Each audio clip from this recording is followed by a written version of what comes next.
Welcome or welcome back. My name is Lightworker Whit and I'm so excited to get into your full moon reading in Aries for October 6, 2025. Now we've got a lot to cover, so I'm just going to give you a quick rundown if this is your first time here. If this is your first time here, let me just first say you're going to be watching for your sun, moon, and rising, as I want you to have a 360 view of how to experience this full moon.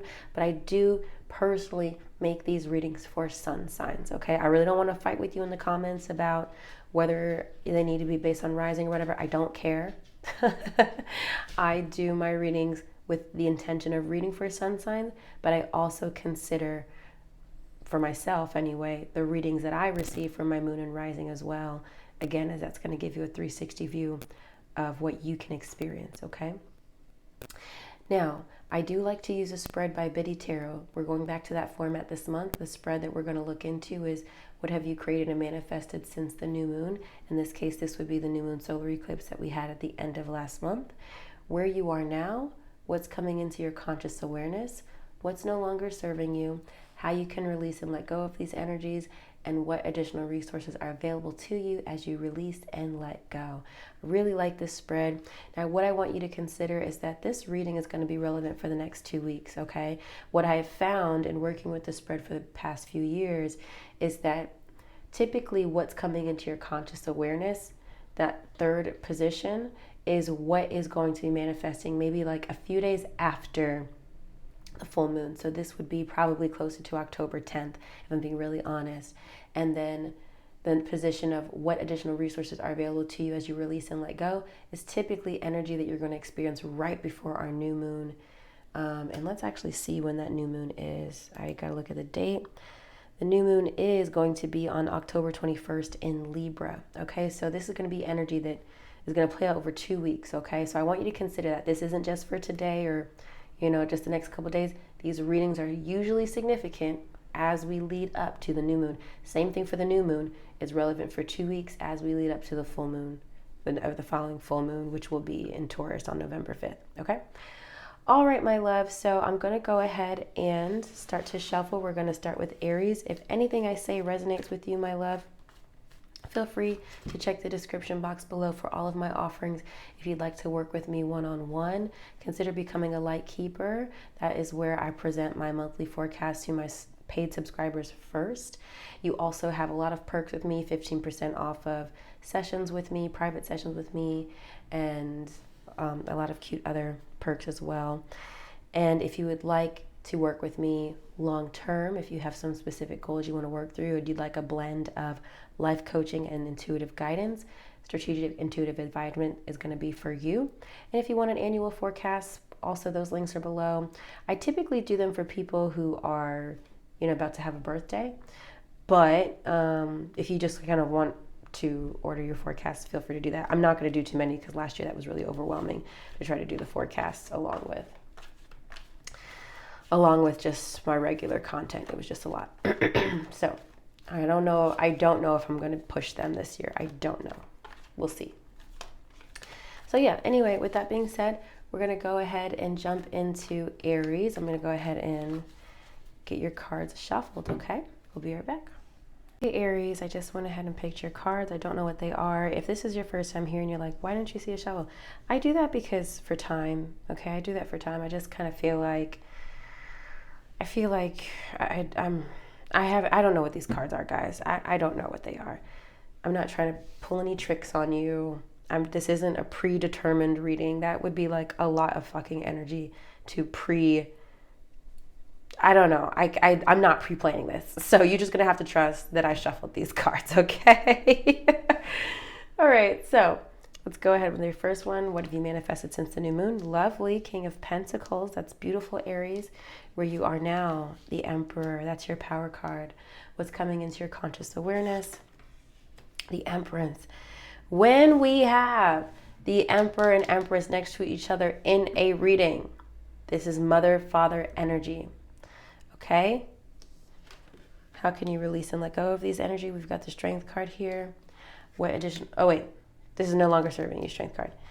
How can you release and let go? We've got the Knight of Wands, and then additional resources available is the Three of Cups. Okay, this is interesting. There is an Aries that I know. I don't know what you guys are going through personally, Aries. There's an Aries that I know.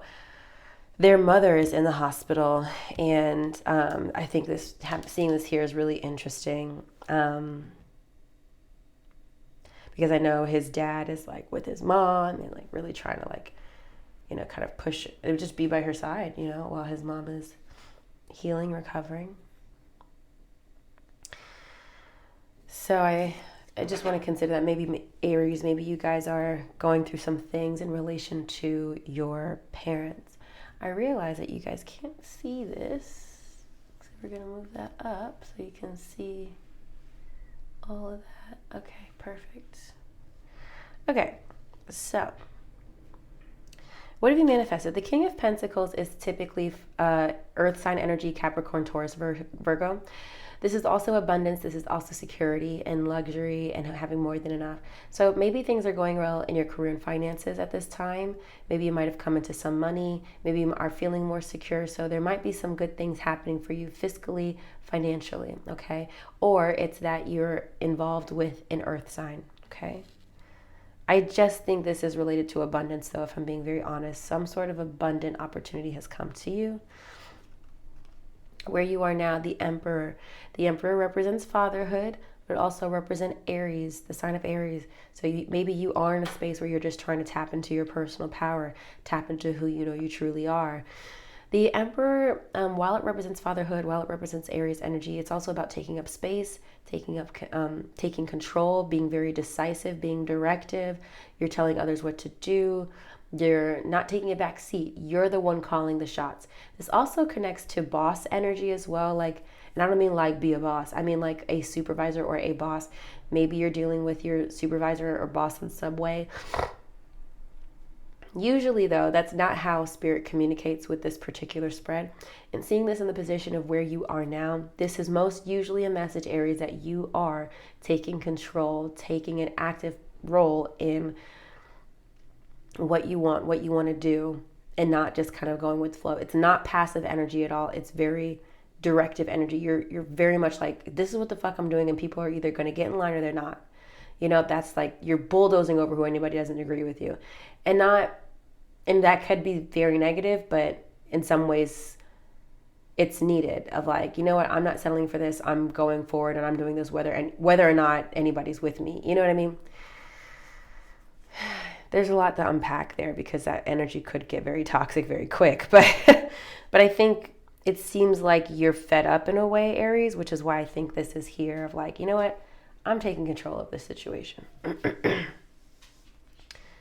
What's coming into your conscious awareness is the Empress.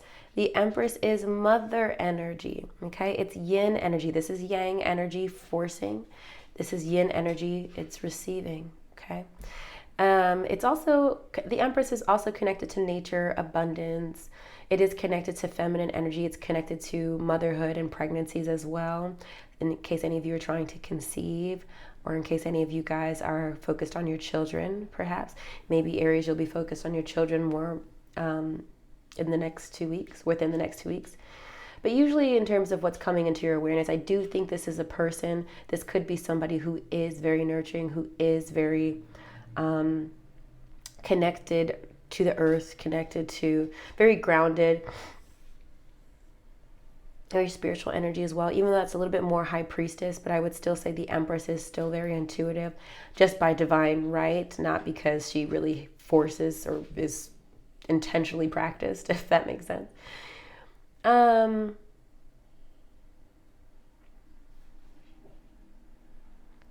This could also be a message, Aries, of, if we're talking personally, where you are now is this like forceful, boom, boom, boom, I gotta go. But eventually you realize, okay, you gotta balance that, the masculine and the feminine. You've gotta balance that like forceful energy with being a little bit soft in some areas. Yeah, you could tell people what to do, but like, let's say like you do have people working under you and you're like, go to work, you've got to do this, and I've got deadlines. But then you realize that your whole team is sick and you're like, okay, fuck, I need to be a little compassionate. And, let them work a little bit slower, even if that means the work is still going to get done versus like firing them and letting them go. That's just like a message that comes through maybe because I'm like sick right now, but it's just an example of balancing that masculine, feminine energy, okay? I do think this is a person though, if I'm being very honest. I do think this is a person. So I want you to do your research on the Empress card and determine who you think that might be for you. But again, it could just be, again, in the situation of the Aries that I know, it just focus on their mother, you know, because she's sick. So it's a lot of ways that could go. What's no longer serving you is the Strength card. Okay, the Strength card does represent Leo energy, in case there's a Leo in your life that just like, that you just don't vibe with anymore, that's not really clicking with you. I don't think that's the message, though. I don't think this is about a Leo, though it could for some of you. This is why I want you guys to watch your moon and your rising as well. I think this is more about Aries, you no longer feeling like you have to take on so much and having to be the leader and the strength for everybody. That's why I think we're kind of having this shift out of this masculine into feminine, okay? Because the masculine feels like they need to be tough for everybody. And you're just like, ugh, I need to be consoled too. I need to be vulnerable too with this Empress energy, right? So being strong is like, it's not necessarily a message that you're giving up on being strong. It's just that putting on such a strong exterior for protection isn't helping you as you think it is as much in this season. I think there's a time and a place where we have to mask and we have to kind of like push through. We have to like schedule our crash outs, right? But I think right now, I just think you can take off the cape, okay? How to release and let go of these energies. We have the Knight of Wands. Now, the Knight of Wands could be a fire sign in your life, Aries, Leo, Sagittarius. But the Knight of Wands in general is an energy of passion, an energy of ambition. It's somebody who wants to prove themselves. Now, it's a lot of bravado in comparison to the Knight of Swords, where the Knight of Swords is ambitious, but they're quick. The Knight of Wands is ambitious, but they're charismatic, okay? They usually have a lot of people around them that are also like kind of with them.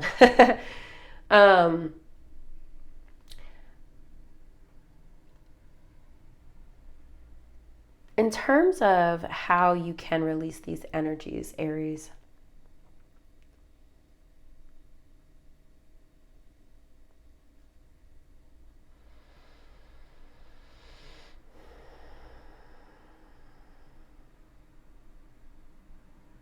I'm here. The screen is a pause. I'm just thinking, because I know you guys can't see me. I'm thinking, you are such an active person, Aries. At least most Aries that I know anyway are very active. They are usually very competitive, into some sort of sports or whatever. I feel like you do need to transmute that energy, because I'm looking at how can I release and let go of these energies. You need to get back into physical activity. I think that's going to be your way through over the next 2 weeks of doing, okay? Because I think you need to transmute the strength energy of having to put on so much. And I do think that's going to do some good things positively for your brain chemical balance, okay? That's truly actually the message that I'm getting. Because I'm thinking about passion, like, yes, sure, you can dive into a passion of yours and whatever. But I think this is literally about you getting active about something. Sure, again, this could be a person, a fire sign, Aries, Leo, Sagittarius, but I think it's more about you getting active. And lastly, what additional resources are available to you? We've got the Three of Cups. This is friendship. This is community. This is coming together. This isn't always a group of people. It could just be one person, like a close friend. But the Three of Cups is usually a kiki. Like, we're getting together with the gang.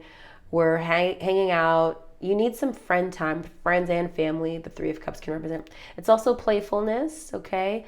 It's just some positive community around you. So I feel like your people are going to be very, I don't want to say influential, but they're going to be very significant in your healing journey.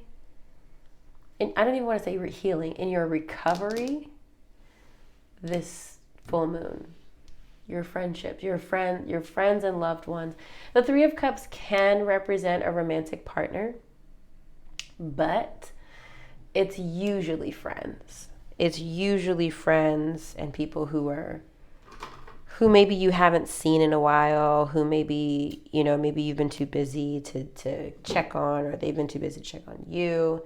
It's usually a reunion of some sort, but like a happy gathering, like you're going out to drinks, you're going over each other's house, something like that. Okay, Aries. All right, so that's what I have for you. I'm going to stop here and I move on to Taurus. Drop some comments below if this was helpful and watch for your moon and your rising, okay? All right, bye.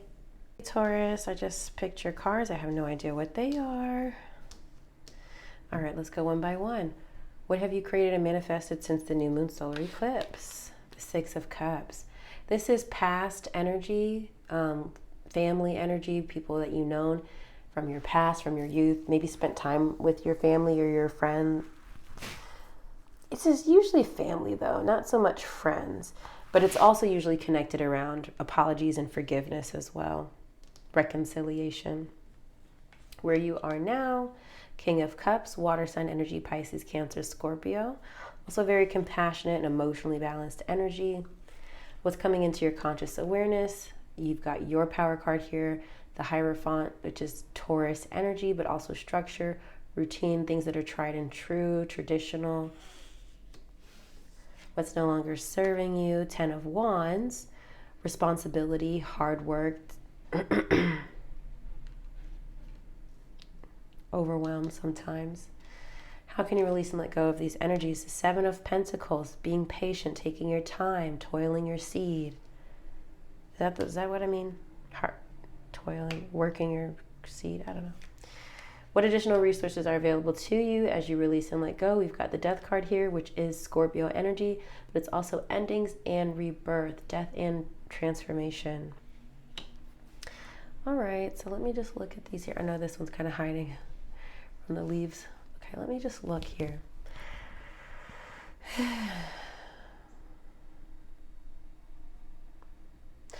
Taurus, I am kind of feeling a little bit like you might have spazzed out at the end of September. Let me know if that's resonating for you. I am getting a little like crash out vibes. Like maybe you crashed out on somebody or something this solar eclipse, but now you're kind of like trying to correct the situation. Now you're trying to be like, oh, I'm sorry. I was under a lot of pressure. Forgive me. Da da da da da. Kind of feel like that's what happened. So let me know if that connects. But again, it might have also been maybe you went to go see some family, spend some time with your family, or people who are just really close to you who know you very well. People that you have really close bonds with, okay? Where you are now is like, now that you've had that time to reconnect, now you're feeling a little bit more balanced. You're feeling like, okay, I can handle what's ahead of me. I'm more stable emotionally, which is the King of Cups here. Again, the King of Cups is water sign energy, Pisces, Cancer, Scorpio. So you might be dealing with a water sign in your present moments. But usually this is an energy that you're embodying. So you're able to handle and weather emotional storms with the King of Cups here. Definitely feel like you crashed out and now you're good. You're like, oh, I'm really sorry. I was kind of going through something, and now you're kind of like a little bit better.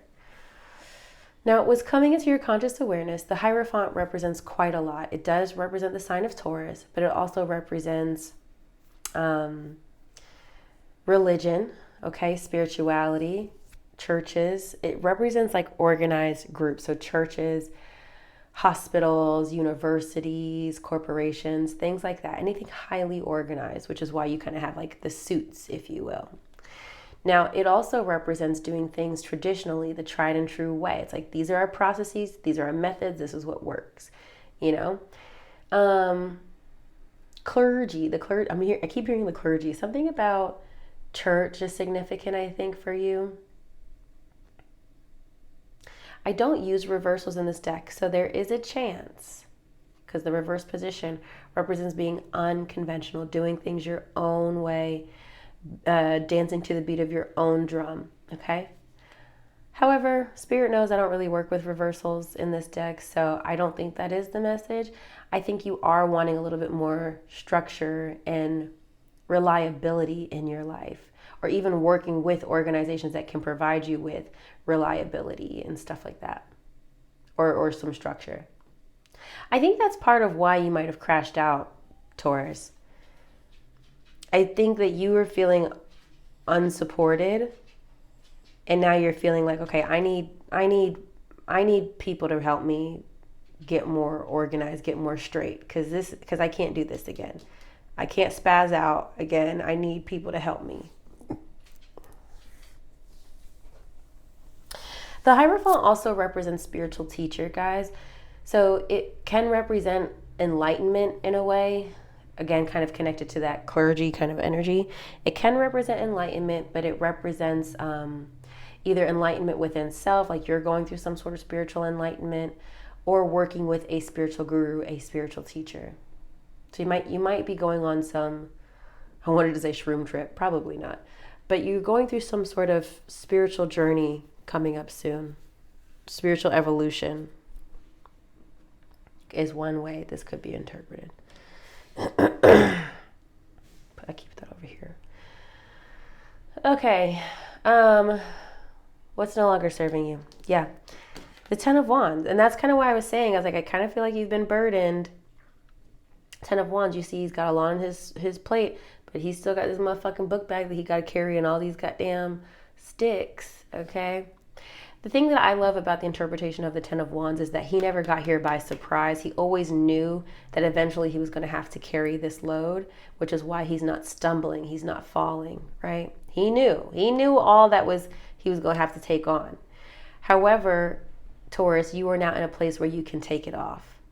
It's like, okay, I've proven to myself that I can handle this. Now I don't want to. That's kind of the message that I'm getting here, Taurus. It's like, okay, you've proven that you can do it, but now it's like, okay, I'm done. I'm thinking about Chris Brown, who I just recently discovered as a Taurus, and I'm thinking about his tour. I don't know when his tour ends, but I think it ends this month. And I'm kind of thinking like Chris Brown energy of like, okay, like I've proven to myself that I can do a world stadium tour. I'm fucking done now. I mean, obviously and I don't know, Chris Brown, if you're watching, give me a thumbs up. I don't know. Share a little comment. I don't know. But I doubt you're Chris Brown, but maybe you can identify with that analogy a little bit. Maybe all summer you've been like pushing. And now Spirit's like, okay, time to take off the load, babe. Time to take it off. Get back into getting that support from groups. And when I look at support from the Hierophant, I want to be very specific that this is not like your support group in terms of your friend group, your friend circle. This is support as in like you're hiring a cleaning company to like look after your home. You're hiring a virtual assistant to like help you get organized. Like I feel like you're hiring people to like help you. This wouldn't be close friends and family like that lean on. That would be more 10 of Cups, 3 of Cups, stuff like that. This is like specifically like, no, I need to work with an organization or a group of people that can help me reach my goals. Maybe even related to dating, that's a reach, but sometimes I look at this of like, because that's still an organization, a dating company, a dating app. You're like, fuck, I want to be dating. Let me see what these apps are about. Let me get into this organized group and like see what's going on here, right? All right, how can you release and let go of these energies? We've got the 7 of Pentacles. This is patience. This is planting your seeds, nurturing them, and waiting for them to grow. You're not quite harvesting them yet. So Taurus, for me, this is like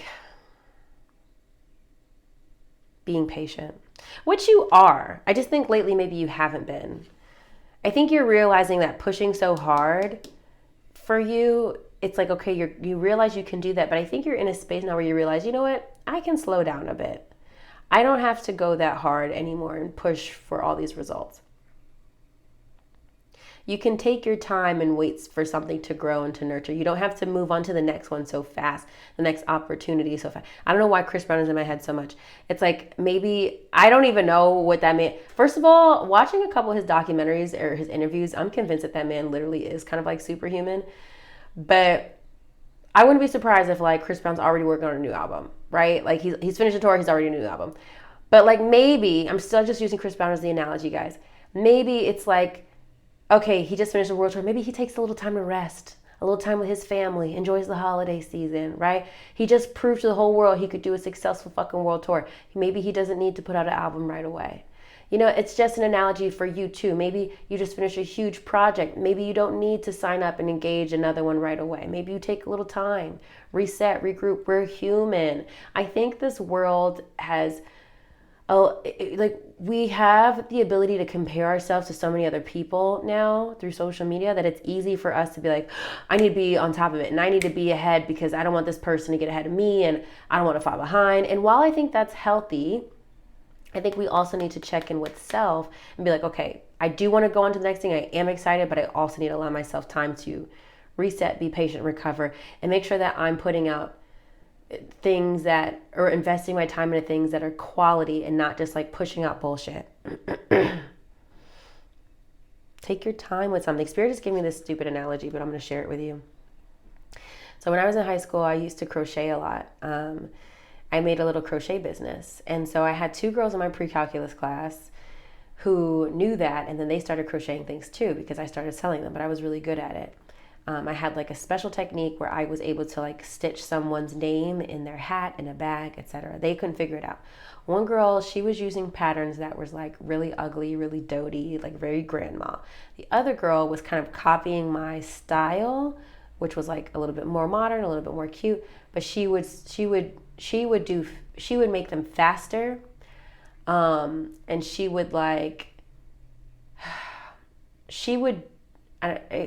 would create stitches that were longer, so she would have to do less stitches. So if I could explain, there was more holes in her hat because she wasn't doing as tight stitches, okay? And she couldn't figure out how I did my name thing, so she would glue a chain stitch. She would chain stitch yarn, and then she would glue the name on the hat. So her quality was basically like Temu, okay, where I was Shein.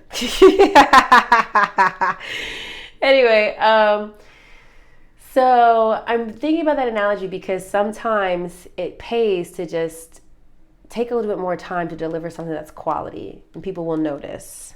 Does that make sense? I really hope that analogy made sense for you. All right, what additional resources are available? We've got the Death card. I think you really need to let some shit go. I am going to clarify this because we need to figure out what you or Spirit is trying to encourage you to let go. Because literally, what additional resources are available to you as you release and let go? And for me, I'm kind of taking that as maybe nothing. Maybe nothing, Taurus. What is this for Taurus, please, as Taurus releases and lets go?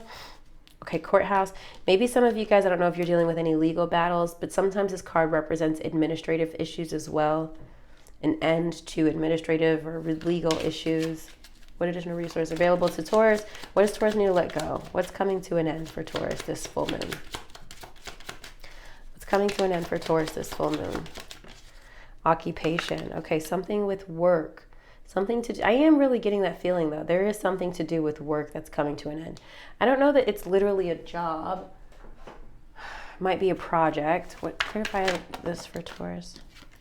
Emotion. See, emotions. Your emotions are affecting your finances. You're paying too much attention to your love life and ignoring your career. Earn money doing something that you love or dreamed of might be offered to you. I do feel like you are detaching from some. Now, I feel like you're detaching from some emotional shit, like back attack energies, be a boss. I do feel like you're detaching from emotional shit that's like weighing you down. I'm not convinced that you're like being fired or quitting a job. I just feel like you're literally detaching from emotionally exhaustive things related to your work. Okay? I hope that's helpful for you, Taurus. Watch for your moon and your rising as well. If you are watching for your sun sign, I'm going to clear this and I'm going to move on to Gemini, but I hope you drop some comments below, okay? Bye. Okay, Gemini, how are you, my love? I just picked your cards. I don't know what they are. Let's go ahead and dive in. Okay, what have you created and manifested since the new moon? The Knight, the King of Wands, fire sign energy, Aries, Leo, Sagittarius, potentially. Okay. Where are you now? Ten of Swords, endings. Now, this isn't always so bad. Sometimes I see the Ten of Swords in situations where it's like, oh, you can finally put an end to a situation that's been really frustrating for you. It's like, okay, the worst is over kind of energy of like, I can finally move on from this. It's like, that was a lot. Sometimes it's about feeling defeated, but I don't really get that message for you. Let's see what else we have here. What's coming into your conscious awareness? The Devil, interesting. Capricorn energy, golden handcuffs, addictions, and attachments. Okay. I'm just moving it over here because the leaf is kind of in the way. All right, what's no longer serving you? Two of Cups. This is partnership energy. Okay, maybe a romantic interest. How can you release and let go of these energies? Five of Cups. This is heartbreak. It's not really heartbreak, but that was the first thing that came to mind considering how it's next to the Two of Cups.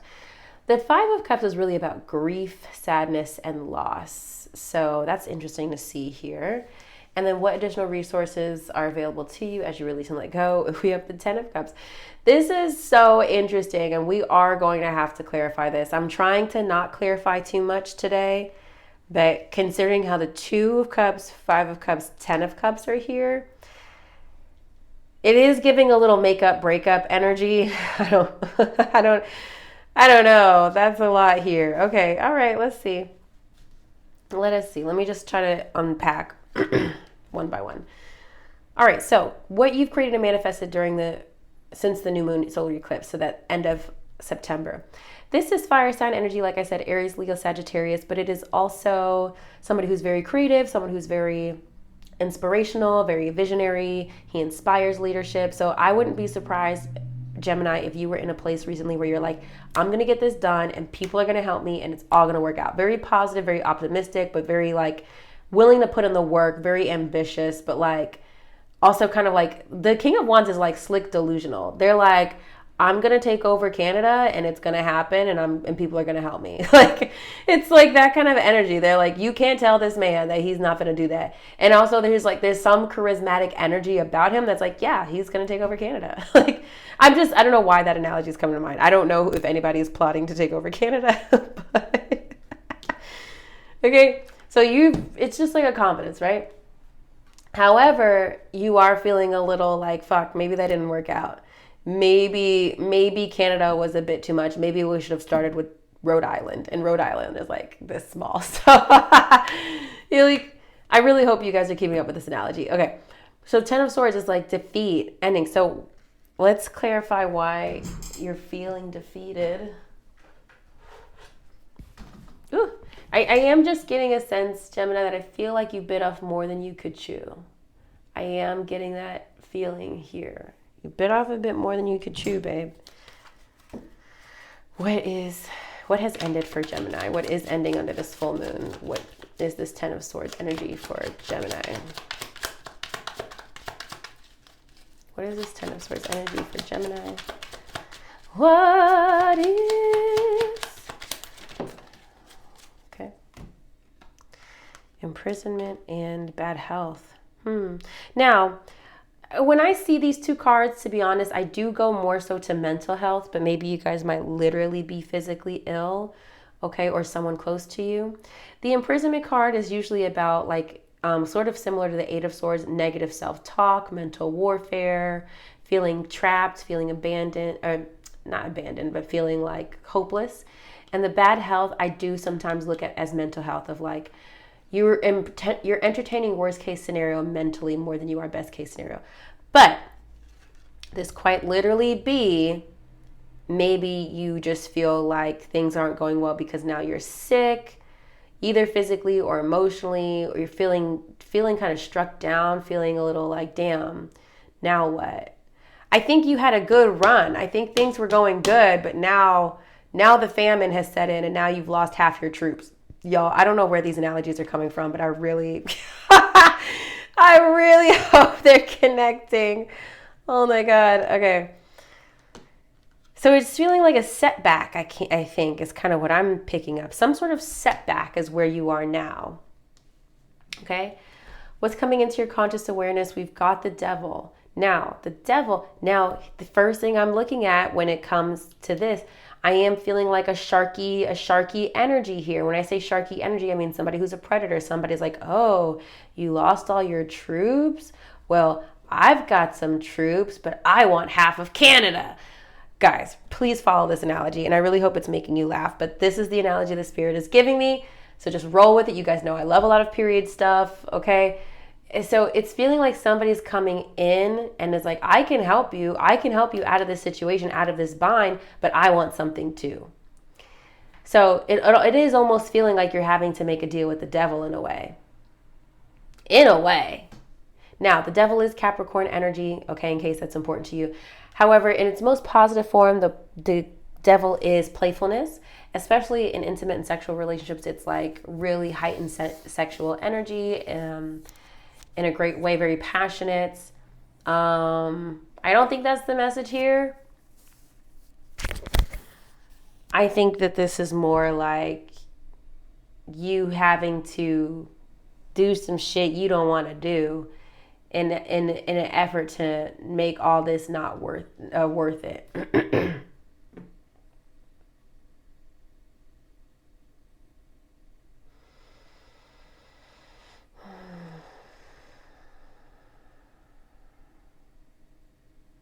The devil is quite literally connected to work, like the golden handcuffs. It's so connected to Capricorn energy. So it might really be connected that, like, I don't know, if let's say you were trying to strike it out on your own and you just say, okay, fuck, I can't, I have to go back to work. That could be like the sort of message here. There's a lot of ways that this card can be interpreted.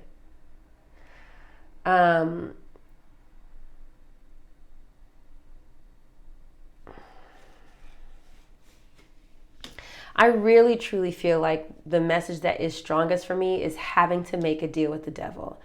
Having to feeling like you don't have any other options. So this one person is like all you have.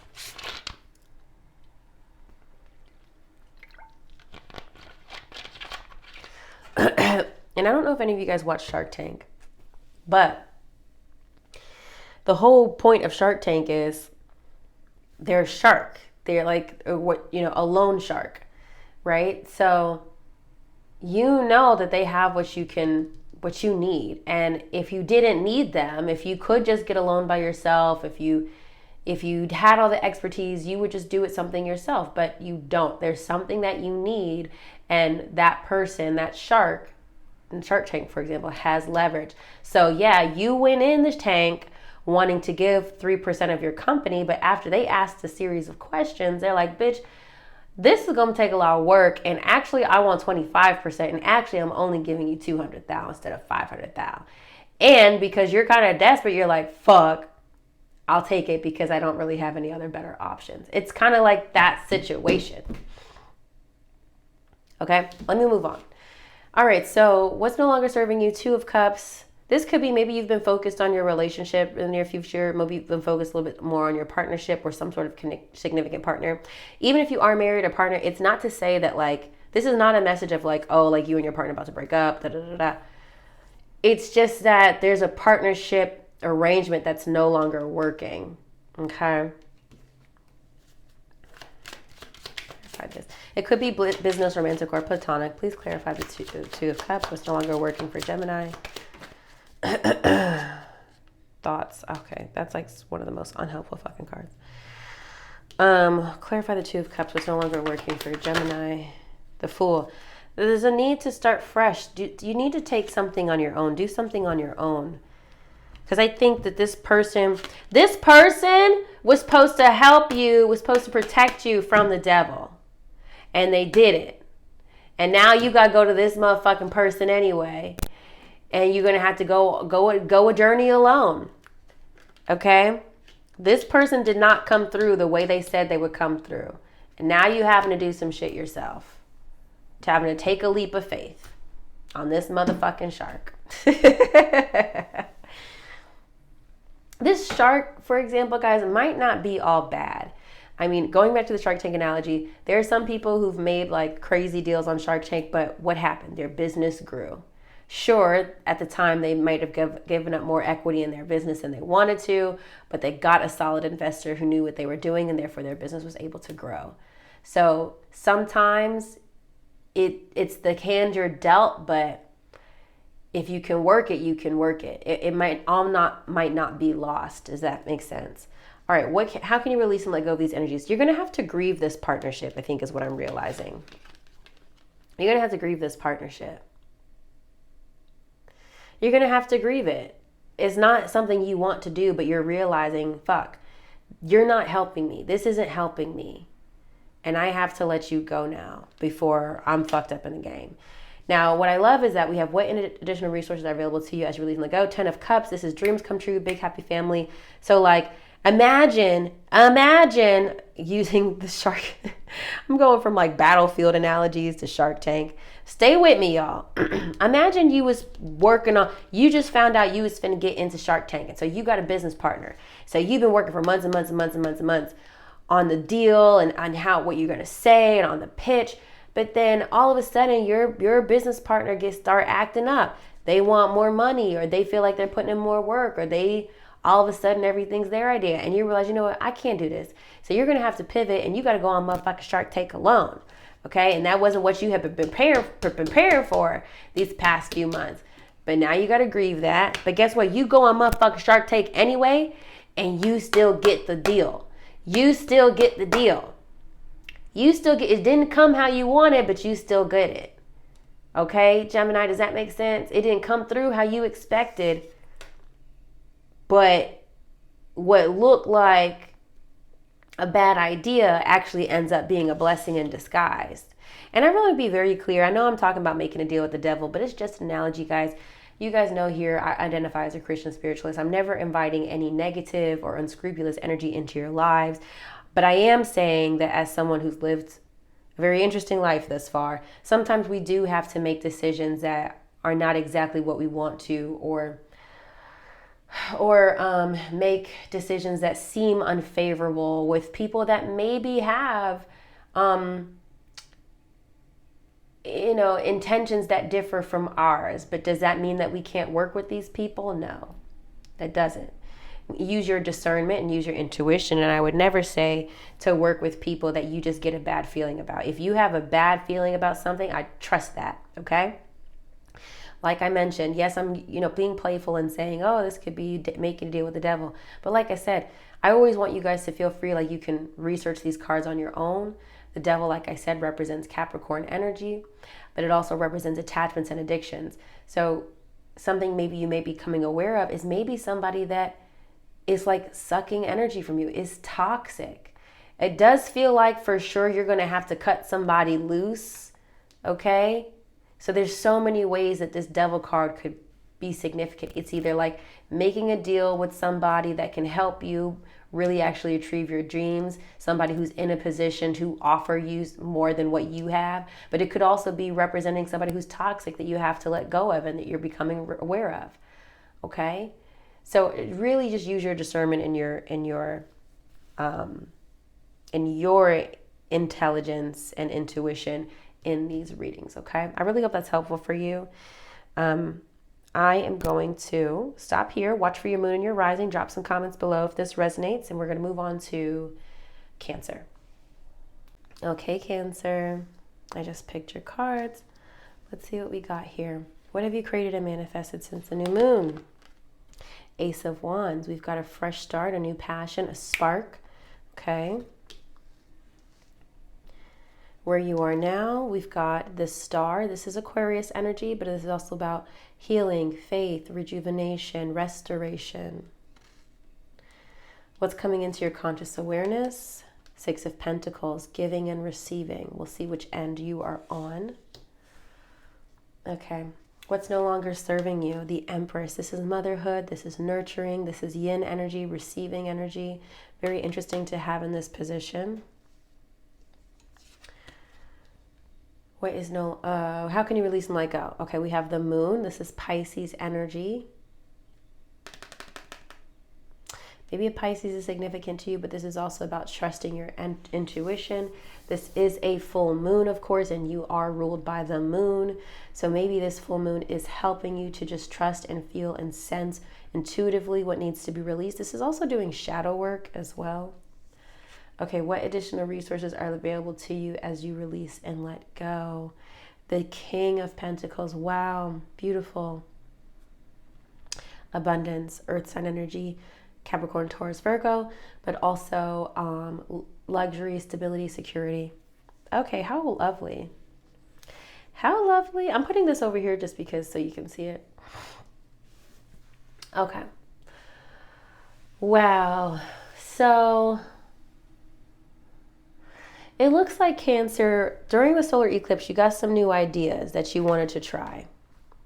You had some ideas that you wanted to see. Now, the Ace of Wands does represent a spark. So this could have been relationally. Maybe there was a spark in a relationship, like some sort of fling or something that you wanted to see where it could go. But usually for me, this is like an idea, usually a creative idea that you had. So it seems like you initiated something.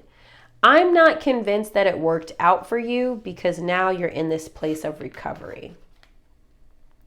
Or maybe it's that it hasn't worked out yet. Okay, because the star is hope, faith. You're praying, you're wishing, you're like, God, I know you didn't tell me to buy this lemon of a car for no reason. I don't know why that's coming through. I imagine like maybe you had an idea to buy, I was about to say one example, but this might be a little bit more relevant. I just watched a video, maybe it came up on your FYP not too long ago, of this young black girl who bought a school bus, and she said she was searching Facebook for weeks for a school bus. She bought the school bus and converted it into basically a studio apartment. And she did everything herself, the electrical, the wiring. It was crazy. And so maybe you had an idea like, I'm gonna do that shit. But now it's a huge undertaking and you don't know how it's all going to come together.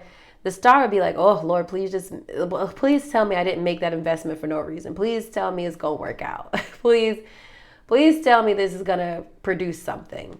Okay? And now we have the Six of Pentacles. Right? Right?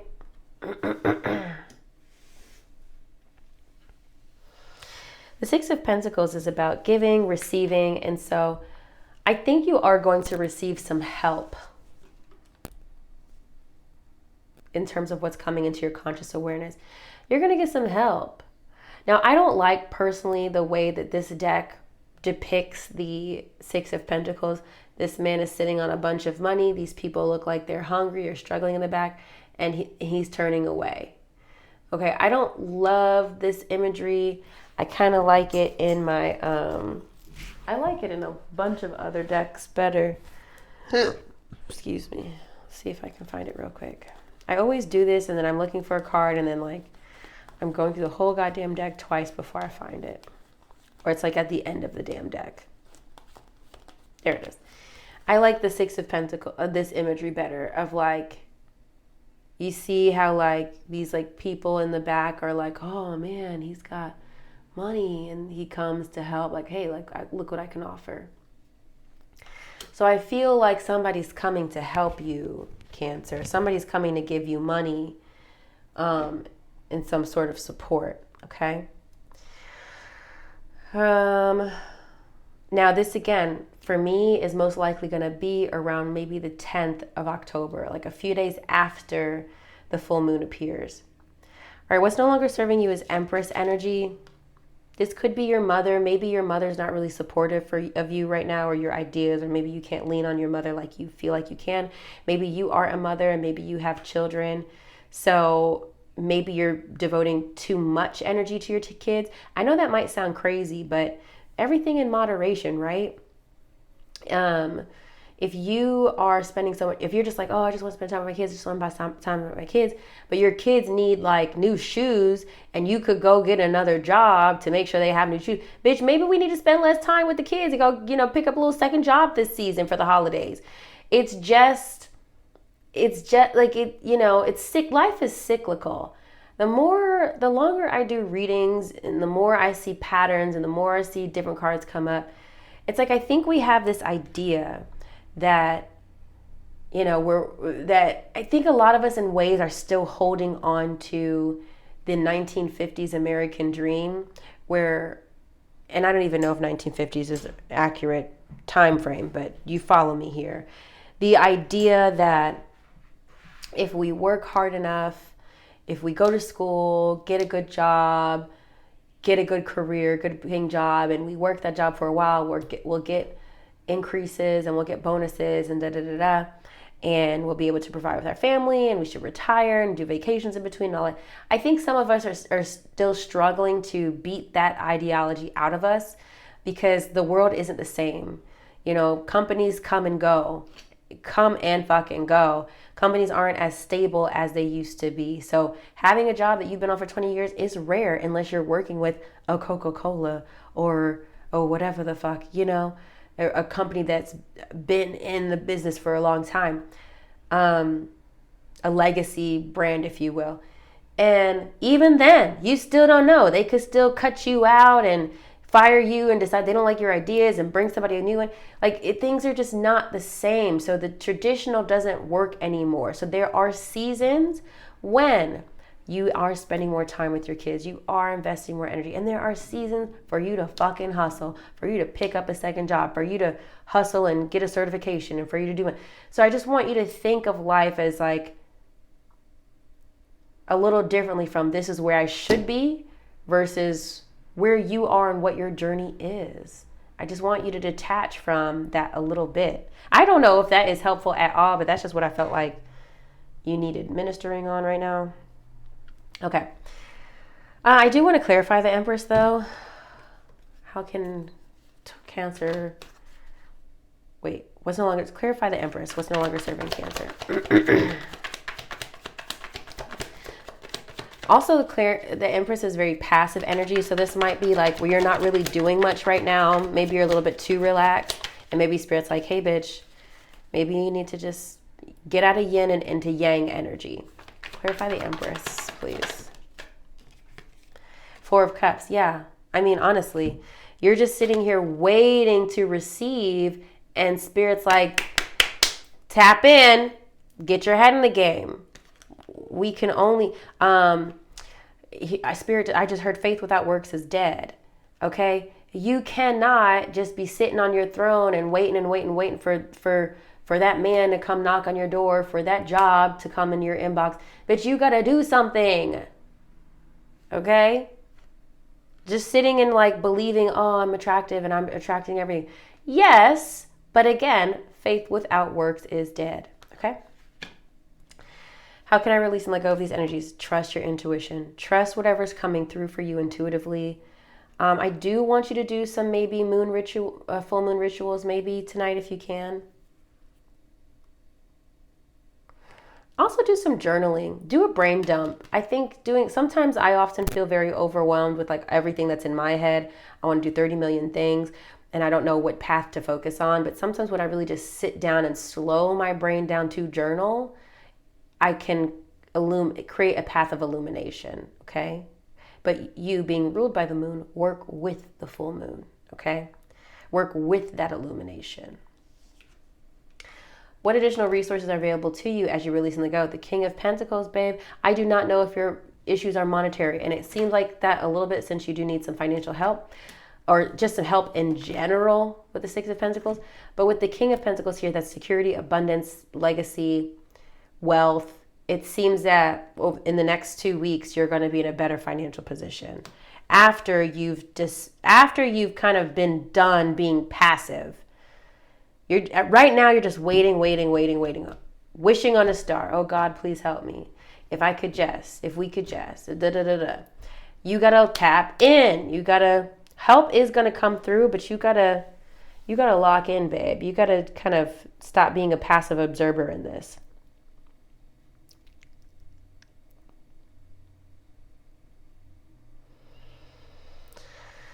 Let's say you are looking for a job, Cancer, and like you just feel like, oh, I've been applying for everything and nothing's working. Just get out the house. I don't care sometimes just changing the energy is helpful. Girl, put on a goddamn blazer, put on a little business suit, okay? And just go have lunch by yourself at a nice ass restaurant. Sometimes it's about embodying the vibration of what you are trying to attract and just believing. Like there is like I said, there is a level of yes, receptivity, but it's also an act of like doing. You have to do something.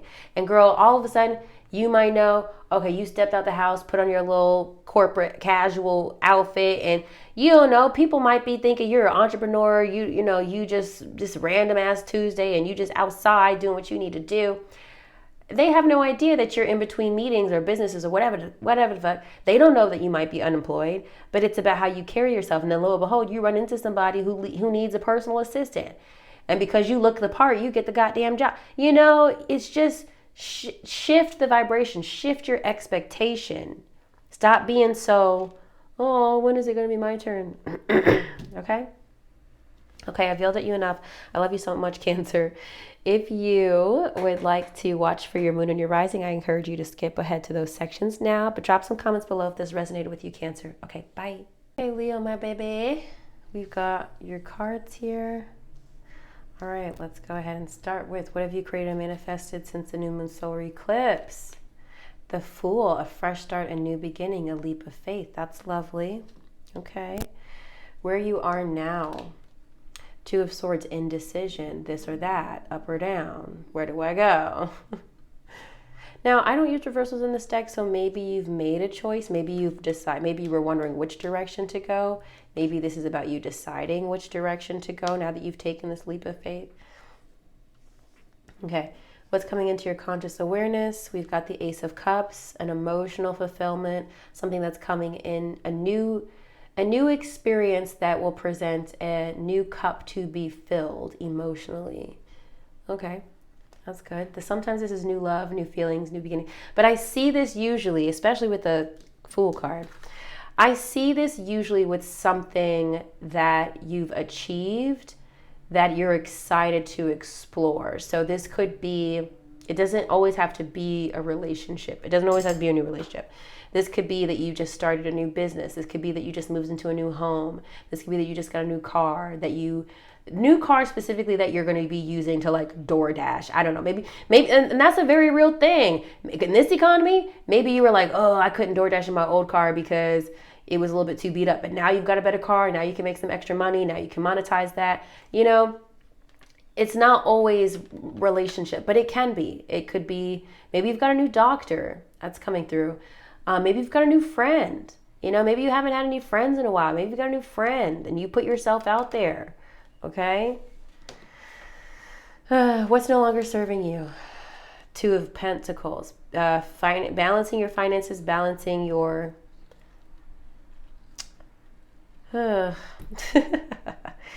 balancing your priorities and your finances and or resources. Okay. I was just telling my cousin this the other day. I was telling her, and I'm really working through this, and this might be eventually a story I put on my Roads to Riches journey. I know I've kind of been very quiet on that series that I started damn near a year ago. But I told her, I was like, you know, me with a 9-to-5, when I have a salary, girl, my finances are tight. But as an entrepreneur, as a business owner, as someone who is self-employed, it is really, really difficult to manage your finances because you know, okay, this is what I have today. I do not know what I have tomorrow, but I got this today. So I can pay this bill and I can do this and I can do that, but I don't know if I can do that. We're going to see. So it's really hard. You know, I hope any other business owners resonate or laugh with me, but that's interesting. That's something that I personally think about. Okay. How you can release and let go of these energies. Justice. Okay, interesting. The Justice card does typically represent things that are connected to legal contracts or issues or whatever, legal agreements. But this could also represent justice in a way of getting what you deserve or fighting for something that works out in your favor. This is also about like kind of not giving up. It's kind of like the resistance, if you will. I was just listening to a sermon last night. It was a good sermon. And it was talking about sometimes the enemy will try to, if they realize the obstacles aren't stopping you, they will try to get you to give up. I forgot exactly what the title of the sermon was, but I will link it if I remember. And yeah, it was saying how the enemy will try to get you to give up if they can't get you to overcome the obstacles. And I kind of feel like this is the energy here, Leo, with the Justice. It's like you're not giving up on something. You're resisting, you're fighting through, it's not even really that the Justice card really represents perseverance, because I would connect the Nine of Wands a little bit more towards perseverance, or maybe even the Chariot with overcoming obstacles. But the Justice card is specifically about, it's rebalancing your life. It's the people's voice, if you will. I just keep hearing resistance. You're not, and when I say resistance, I'm going to show it to you. I'm going to show it to you in this deck. I don't know how long you guys have been following me, because this is specifically what Spirit is showing me with this Justice card.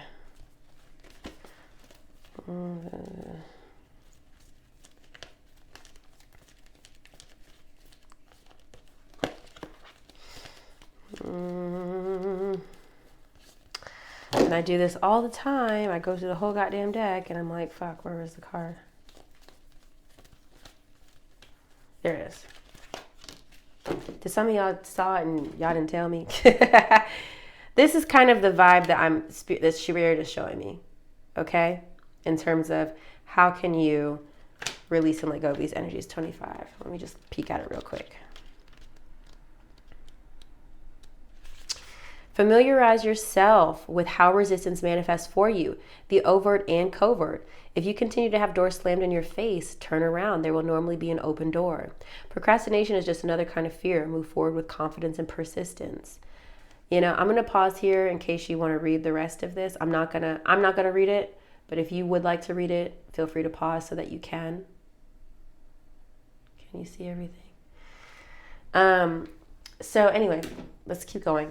What additional resources are available to you as you release and let go? Ooh! Ooh! Okay. Okay. The Wheel of Fortune. Blessed and highly favored. Okay. Abundance. Okay, let me look at all this together. So, I love this for you, Leo. Okay, so it looks like since the new moon, you started a new journey since the eclipse. But now you're not sure of which direction to go. Now that you're in new territory, now that you've gotten to a new country, you made it overseas, you're like, okay, but am I going to go eat first, or am I going to go exploring first?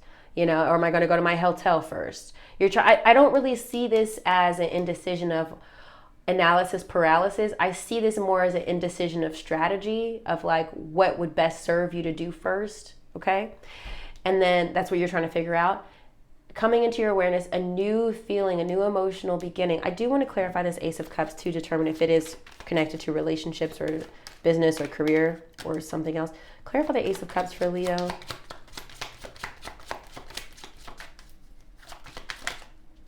Marriage, interesting. Okay. Maybe there isn't a relationship evolving for you, Leo. Now, marriage does represent contracts, okay? It represents unions. It is obviously romantic, but it can be professional. There seems like there might be some business contract that is significant this eclipse, okay? And it might even be that a business contract that you have in place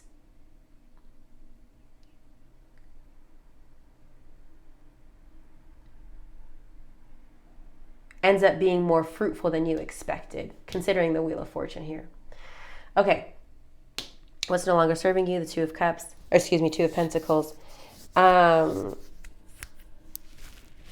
really think the Two of Pentacles is also traditionally like you're balancing a lot, you're juggling a lot.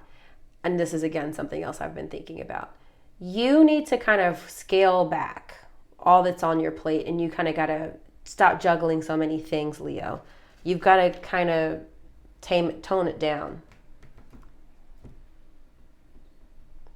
I don't think I need anything else to clarify that. I've already talked about Justice card, and I'm going to pick a card for Wheel of Fortune to clarify that.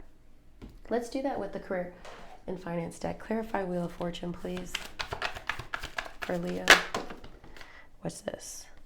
Growth and networker. Interesting. Okay. So growth. Expect good news in money matters, a raise or new job offer. Money will soon start flowing to your business. Promising opportunities await. And networker.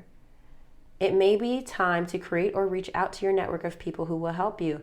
Consider a career in marketing, promoting sales, or any professional networking job. Make the most of the resources you have to improve your finances.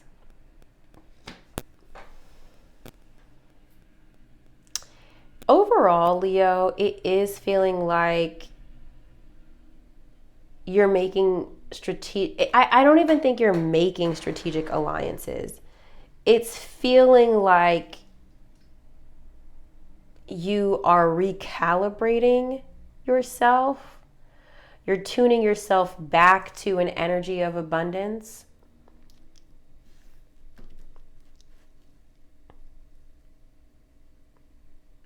Here's what Spirit is showing me. For those of you who remember that, who still maybe have car radios that like there was a knob, right? And there was like specifically a seek knob. And you would go through that knob and seek what channels were clear on the radio. And it's almost like somebody accidentally bumped that knob and your dial got out of whack and you're like, fuck, I was listening to a good station and it's all fuzzy. So you've been listening to fuzziness, an unclear station, and you've been trying to find that station again. You've been trying to go, you have to go through and seek all, Gen Z is not going to get this, but you've had to go through one by one. Was this the station I was listening to? Was this the station I was listening to? Nope. Is this the station I was listening to? Ah, this is it. This is the pop station, or this is the hip hop station that I was listening to. And then you have to set it, right? You have to program it, because if you don't program it, then you're fucked up.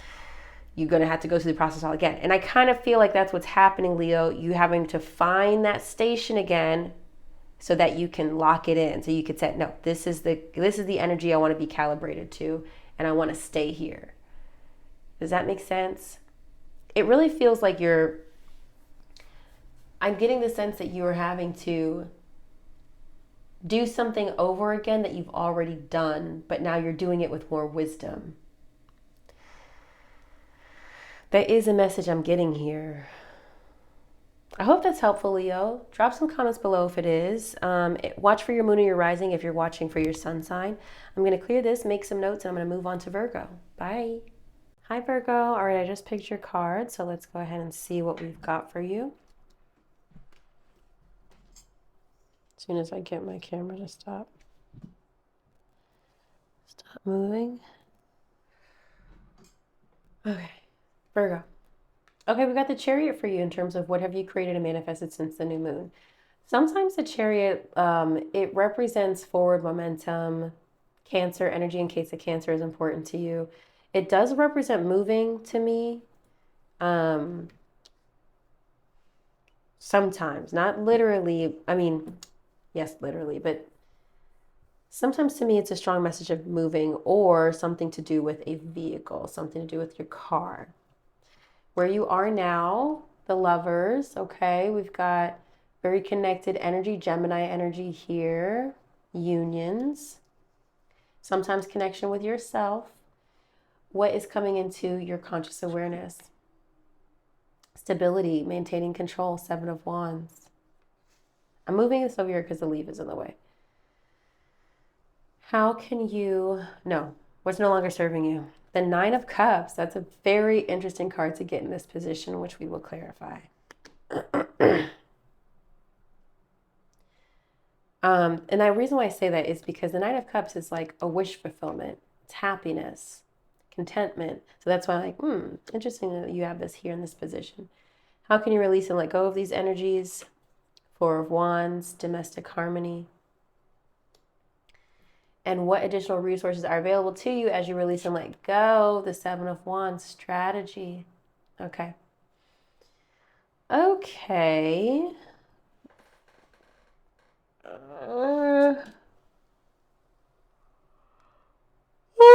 Excuse me. Number one, just observing here.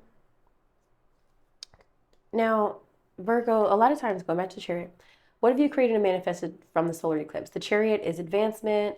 It's moving forward over obstacles. It's looking to the future and maybe even planning for the future, Because like you're not looking back. The past doesn't matter. You're just like, fuck the past. I'm looking ahead to what's ahead of me, bigger and brighter days. Very future focused energy. Very determined energy as well with the new moon. Or with the Chariot. Like I said, this can represent the side of a Cancer in case a Cancer is important to you. Maybe you've manifested a Cancer in your life. Like not the illness, but like the zodiac sign. Where you are now is the Lovers. This is Gemini energy for anybody who is connected to a Gemini. The Lovers is unions, contracts. It's duality. It's yin and yang energy working in synergy. It's also about values too. Like, what do you value? Sometimes the Lovers asks you to consider. And of course, you need to consider values within a marriage, right? Within the Lovers. So I think right now you're just focusing on what you value and getting back into alignment. Sometimes this is a message about getting back into alignment with your higher self. But this quite literally, and will probably resonate with most of you, that you're focused on a relationship. One of my friends is a Virgo. She just got engaged. And whether or not you're single, partnered, or whatever, it just might be that you're a little bit focused on your partner right now. I think one of my partners, or not partners, one of my Virgos, if she's watching, hi baby, her husband is a Scorpio. So maybe she's just giving her husband, we're in Libra season, but we're about to be in Scorpio season. So maybe she's just focusing on her husband right now. You know, there's so many ways that these can manifest, okay? I do want to clarify that though. I am going to clarify it. Can you clarify the Lovers for Virgo, please, where they are now?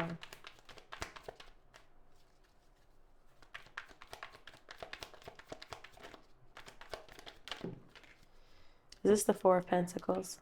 Yes. Security, stability. You're wanting to create some security either within your relationship or within your partnership or within a business partnership, potentially. Wanting to create some financial security. Wanting to make sure you and someone else are on the same page. Okay? Now, what's interesting is what's coming into my conscious awareness, the Seven of Wands. I love when I see the Seven of Wands in any position because it just represents whatever you are fighting for, you will maintain. You're not going to lose something. A lot of times, at least the older I get and I work with the Seven of Wands, the more it speaks to me in a way where you're afraid of losing something, but you're actually not going to lose it. Now, the Seven of Wands does represent being defensive. So maybe you're being defensive in the near future about something or someone. This could also be about maintaining control. Like you're afraid, oh, we've got all these things going on and I just don't want anything to slip through the cracks. The Seven of Wands is usually a message of you're going to be able to hold it down. Okay? Despite any chaos that is ensuing. Now, what's interesting is what's no longer serving you. The Nine of Cups. We're definitely going to clarify that because the Nine of Cups is like happiness, fulfillment. I guess because we have so many messages on, not so many, but 2 messages on partnership and unions here, I wonder, especially if any of you Virgos are single, is maybe what's no longer serving you is like being fulfilled by yourself. Maybe you are feeling a pull to kind of get back into partnership or get back with in a relationship. It's hard to advise you on whether or not you should go back with an ex or whatever, because I don't know your situation. But if that's something you want to unpack, go ahead and book a session with me. But let's clarify this Nine of Cups in terms of what's no longer serving Virgo. I really hate when my cards fall on the floor. Okay. Because it just feels like it's only laborious because of how I have my camera set up. Okay. We've got the Eight of Swords here.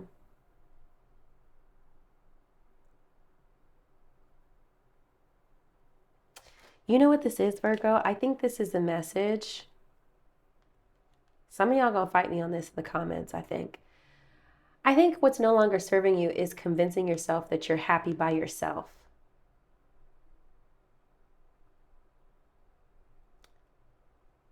Okay? Now, do I believe that you can create your own peace and your own happiness in solitude? Yes, I do. But we also are not living organisms that are meant to do life alone. Okay? I'm going to leave that right there because I don't want y'all coming for me in the comments. I kind of feel like that's what it's about. You've put yourself in this box and you've convinced yourself, yes, my box is very comfortable. It's very cozy. I don't want anybody to fuck up my box. That's becoming a narrative in dating culture right now of, I just want to protect my peace and I don't want anybody to fuck up my peace. I don't know a single relationship. It's actually, that statement in itself is a little delusional. I don't know any relationship that doesn't take you out of your comfort zone a little bit. I just don't. Having to be in partnership with somebody else is going to take you out of your comfort zone. And if at the slightest inconvenience, you're just like, well, they're fucking my peace. Nope, canceled, done. You are always going to be alone. Now, obviously this might not resonate to the partnered Virgos, but, and maybe you feel this is not really a message from the cards, but I'm just going on a tangent here.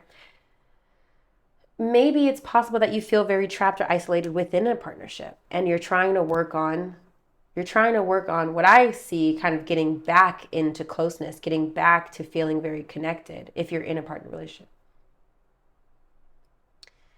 How you can release and let go of these energies. The Four of Wands is domestic harmony. The Four of Wands is also like celebration. Like think of weddings, think graduations, think cookouts, like big family cookouts. It's things that bring people together. And I think a family function or a celebration might bring you back closer with your loved one. Some sort of party. Okay. But again, this is domestic harmony, so we don't need a party, but it could just be you focusing and choosing to focus on the partnership is what brings you back together by basically your willingness to not give up. All right, what additional resources are available to you as you release and let go? The Seven of Swords, which is about strategy. I do feel the need to pick a card from the Healing Heart Journey. Kind of feel like this is very love focused in a way that I didn't expect for you, because I don't think the other signs felt very focused on love. But I am going to pick a card from Healing Heart. Let's see what comes out for you, Virgo. Just additional messages. Because this Seven of Swords is like, it is often related to deceitfulness and mistrust, but obviously that's not really the message here in terms of what resources are available to you as you release and let go. The Seven of Swords is about being strategic and using strategy to help you regain alignment. Okay. Ooh, what's coming up? Bright future. Let's see. What do you got for Virgo, please, around this full moon in Aries? Is this tangled? Yeah, tangled. It's complicated, emotionally entwined, sorting out your feelings. What do you have for Virgo? 2 cards. Inner growth. Testing your strength, overcoming adversity, making spiritual progress, and challenges. Feeling overwhelmed, being needy, holding on, take it one day at a time. Yes, serious emphasis on taking it one day at a time. Emphasis on taking it one day at a time, babe. Let's get one more from this deck. This is my Whispers of Love deck. These decks can be found in my ShopMy Storefront or my Amazon storefront if you guys are interested in these decks. What do you have for Virgo, please? This full moon in Aries in their love life. What do we have? Appreciate this moment. Every situation is an opportunity to grow and find love. Okay. I'm not gonna read it, but I'm gonna open it up. Shit. Fuck. I don't know what number that was. I don't know what number that was. And I don't think it's alphabetical. I'm going to open it up so you guys can... 33. So you guys can pause it. Not going to read it. I'm going to let you read it. So here's page 1. If you want to pause, then read this. And here's... Oh, it's just one page. Okay, just one page. Period. She's done. Just the one page. Okay. All right. So I hope that was helpful, Virgo. Drop some comments below if it is. I hope whatever you're working through in your love life will, yield positive results. It seems that you're on your way to doing that. I'm going to pause here so I can take some notes, and we're going to move on to Libra. Hi, Libra. Okay, baby. So I've got your cards here. I haven't flipped them. I don't know what they are. My dog did just come into my room, so she might make a little noise if you hear anything in the background. I apologize while she gets settled. But let's turn over your first card. What have you created and manifested since the new moon? The King of Swords. Lovely. This is your energy, Libra, Gemini, Aquarius. King of Swords, very cerebral, very intellectual, becoming an expert subject matter. Okay, love that. Where you are now is Ace of Wands. This is a new spark, a new passion, sometimes new fling, even relationally, okay? So you are, what I started to say, you are enjoying the spark of something new. Whenever I say that, I think of High School Musical. This could be the start of something new. It feels so right. Oh my God. Okay. What is coming into your conscious awareness? Temperance. This is Sagittarius energy, also patience. This is in moderation. This is yin and yang energy. Okay. Balance. I'm putting this over here so you can see this not hiding behind the leaf. What's no longer serving you? King of Cups, water sign energy, Pisces, Cancer, Scorpio. This could also be an energy of being overly emotional, perhaps. How can you release and let go of these energies? We have the Page of Wands, fire sign energy, Aries, Leo, Sagittarius. But this is also about being expressive, wanting to create and explore, see what's out there. Think of like a young college student on study abroad. Like they're discovering themselves, but they're trying a lot of different things. That's the energy of Page of Wands. What additional resources are available to you as you release and let go? The Knight of a lot of fire sign energy. Maybe not. Well, yeah, the Ace of Wands, Page of Wands. Oh, the Wands represents fire signs. And so does Temperance. Okay. Knight of Wands, Aries, Leo, Sagittarius. But this is also like very ambitious. Someone who's eager to prove themselves, eager to like go out and like be energized and like be bold, be courageous. Okay, it's a lot here, Libra.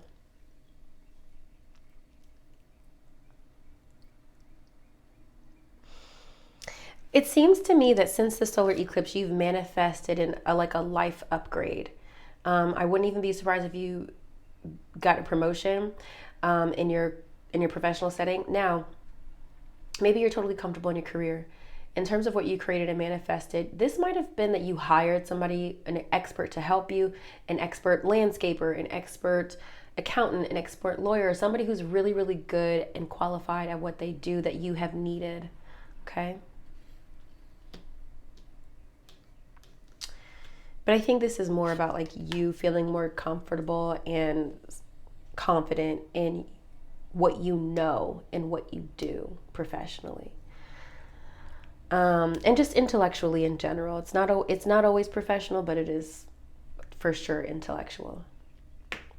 This Ace of Wands I want to clarify, so bear with me while I grab that deck behind me. Clarify the Ace of Wands for Libra. Where's Libra now? Where's Libra now? Courthouse. A lot of times this can represent something that is legal, but it often represents something too, like administrative, that you need to handle or get something taken care of. Maybe initiating something legal with the Ace of Wands. Initiating. It's like the courthouse is more about getting your affairs in order than it is about disputes, okay? Clarify the Ace of Wands for me, for journey. This could be literal, but it's also metaphorical. You're embarking on a new journey, Libra. And I think you're getting yourself prepared for this Ace of Wands, this new passion, this new spark that you want to pursue. Does that make sense? This can be, again, relationships, new flings, new sparks, new passions, but it usually is connected to creative projects or work projects or like something you have a new creative idea for. In terms of what's coming into your conscious awareness, the Temperance is Sagittarius energy, but it's also patience, balance, and moderation. I feel like you're learning how to strike the right balance between being an expert on something, but also wanting to learn and do something new. Because when you want to do something new, it can be consuming. But I think you're learning how to find the right balance. This could literally be a Sagittarius coming into your awareness. But I think you're more so, I do think it is about you being more so learning how to be patient with yourself. I don't know about you, Libra, but I have a huge fear of failure that I didn't really discover until a couple years ago when I was doing an online voiceover class. And when you have a fear of failure, it's my fear of failure manifests in a very interesting way. But I guess I'll use myself as an example. I'm the type of person where I like to be good at things. I'm not good at everything. Don't get me wrong. Specifically sports. I'm terrible at sports. I'm just not coordinated in that way. I just also don't care. But when it comes to something I like to be able to take time away, and I like to be able to perfect and work on it in my own way so that when I'm back in a classroom setting, I can regurgitate or I can exhibit what I was supposed to learn flawlessly. And I've learned in situations where I'm expected to learn and regurgitate in the moment, I freeze a little bit because I haven't had time to perfect it. Does that make sense? So for example, I remember years ago, me and my sister tried out for like a dance team. We were supposed to be changing high schools. So I tried out for dance, she tried out for cheerleading. I kept fucking up, so they would make me like run and do laps because I was fucking up the routine. I was so bad. And my sister, I think she was better than me, but we both did not make the teams. And we were so sore. It was so terrible. We were so sore the next day. Why am I mentioning that? Because the fear of failure. Because I'm not good.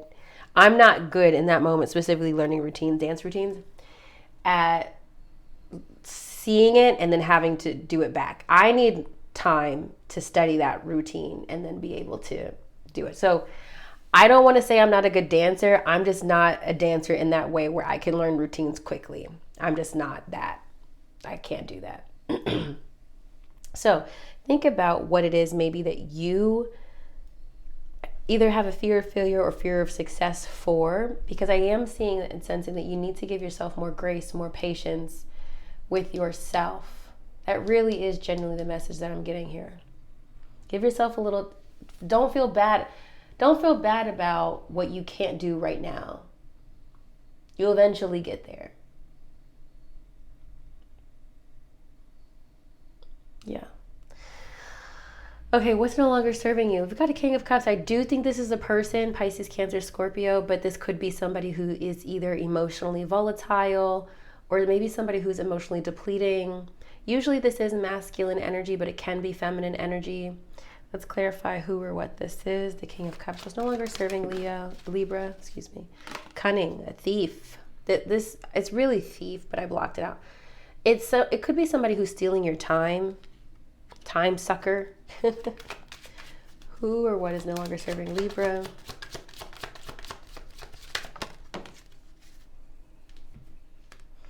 Toil and labor.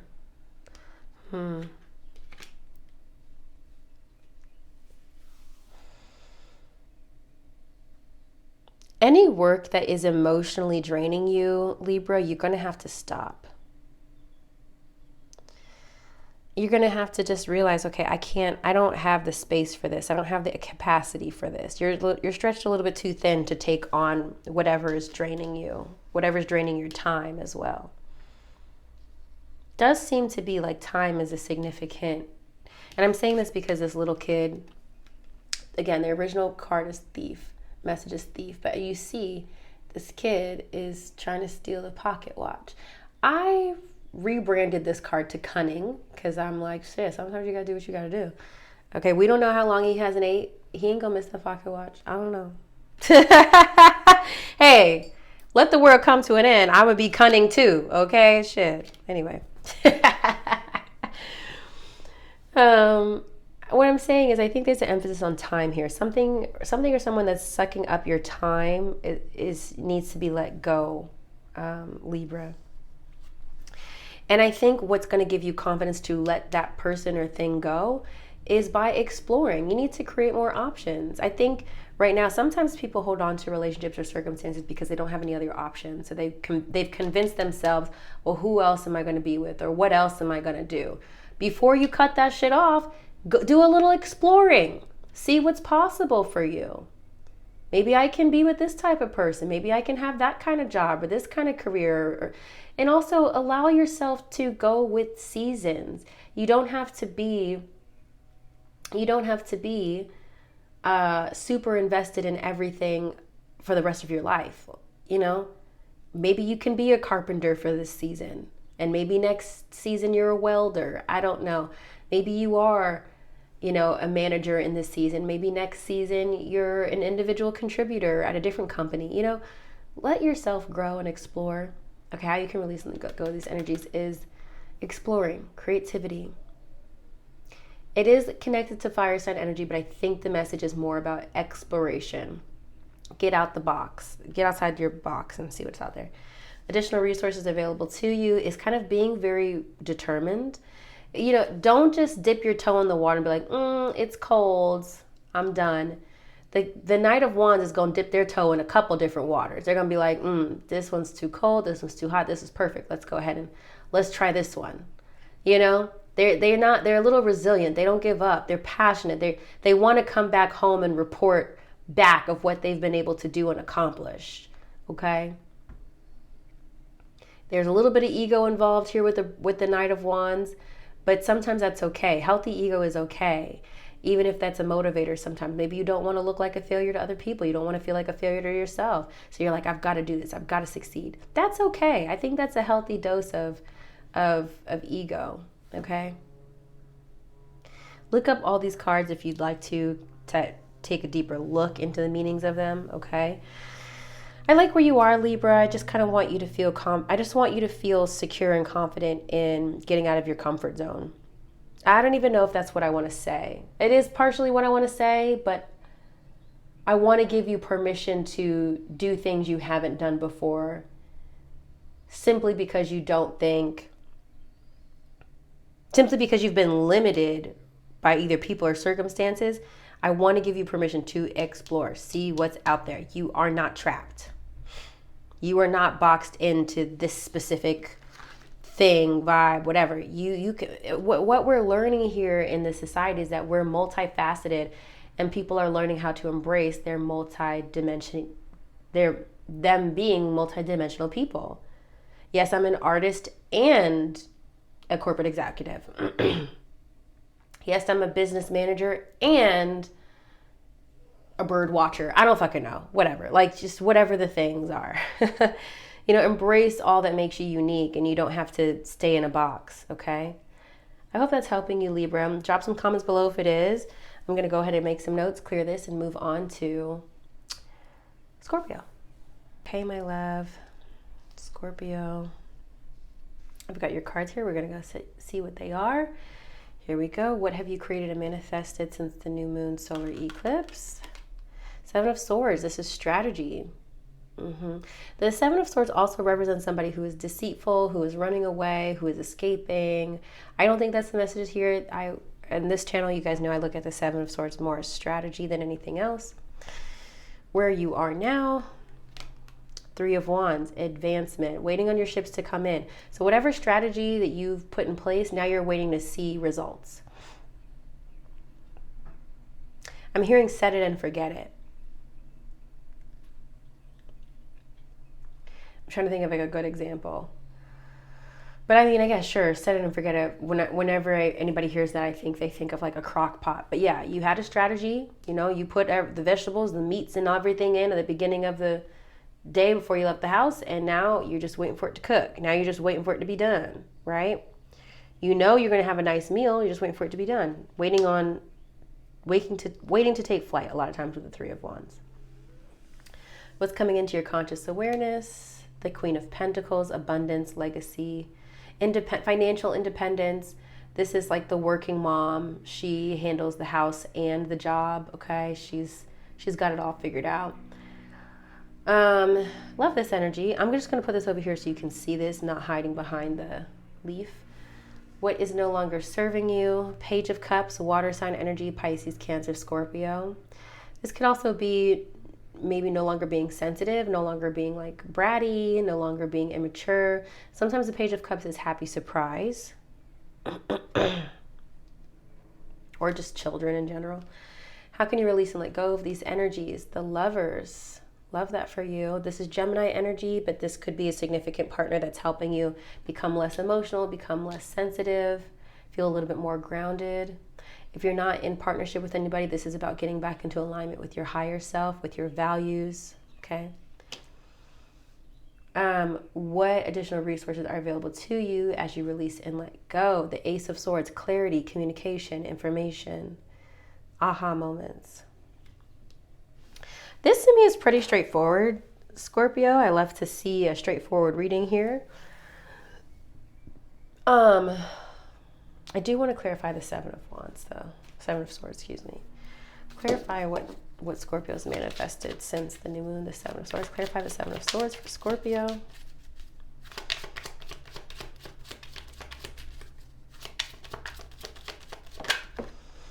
Okay, adjudication wanted to come out, and also change.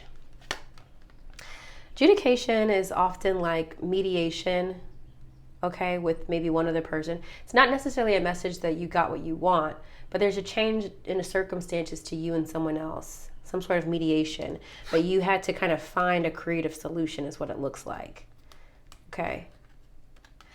I was just with my cousin who's a Scorpio this weekend, and she's kind of going through a similar situation without telling her business. She had to come to a conclusion where like someone she was dealing with, like she finally kind of decided to come at the relationship a little bit differently, and now they're kind of in a better place, which is lovely. Okay. Where you are now, like I said, Three of Wands is advancement. So let's see exactly what you're waiting on, what sort of advancement you're waiting on. That was fast.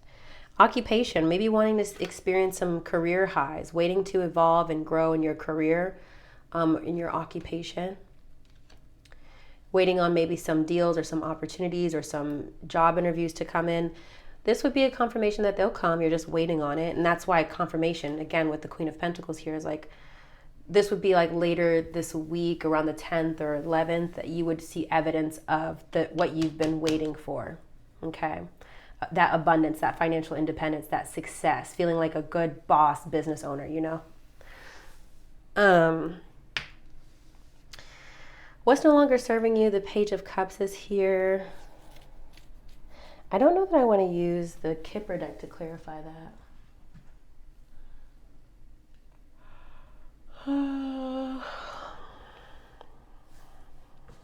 Let's clarify it with tarot. No, we're not. I'm going to clarify it with this. It's no longer serving Scorpio.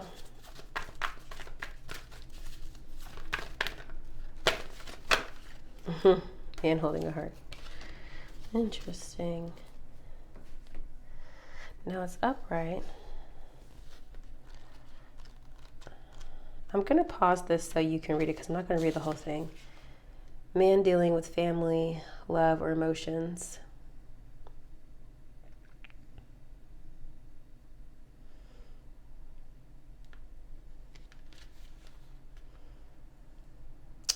I like that this could be a more balanced approach. I think, again, what's no longer serving you, I think, is like being emotionally or overly sensitive in regards to a relationship in your life is kind of the vibe I'm getting, but I'm going to let you pause and finish reading this if you want to. Yeah, letting go of kind of that being immature in love, I feel. which is why getting into alignment, getting on the same page with your person is how you can release and let go. Growing up, maturing in your relationship.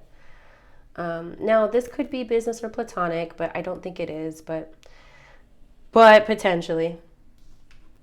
What additional resources are available? The Ace of Swords, I want to see what exactly you're going to get a communication on. Clarify what Ace of Swords is coming in, because Ace of Swords is clarity. Clarify the Ace of Swords for Scorpio, please. So we've got King of Cups and Four of Pentacles.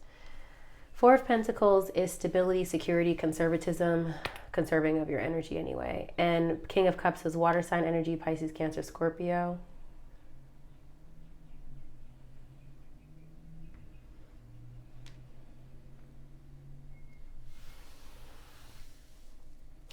I think this is about feeling secure and safety in a connection with someone, whether or not they're a water sign, but through healthy communication, the Ace of Swords, like open communication.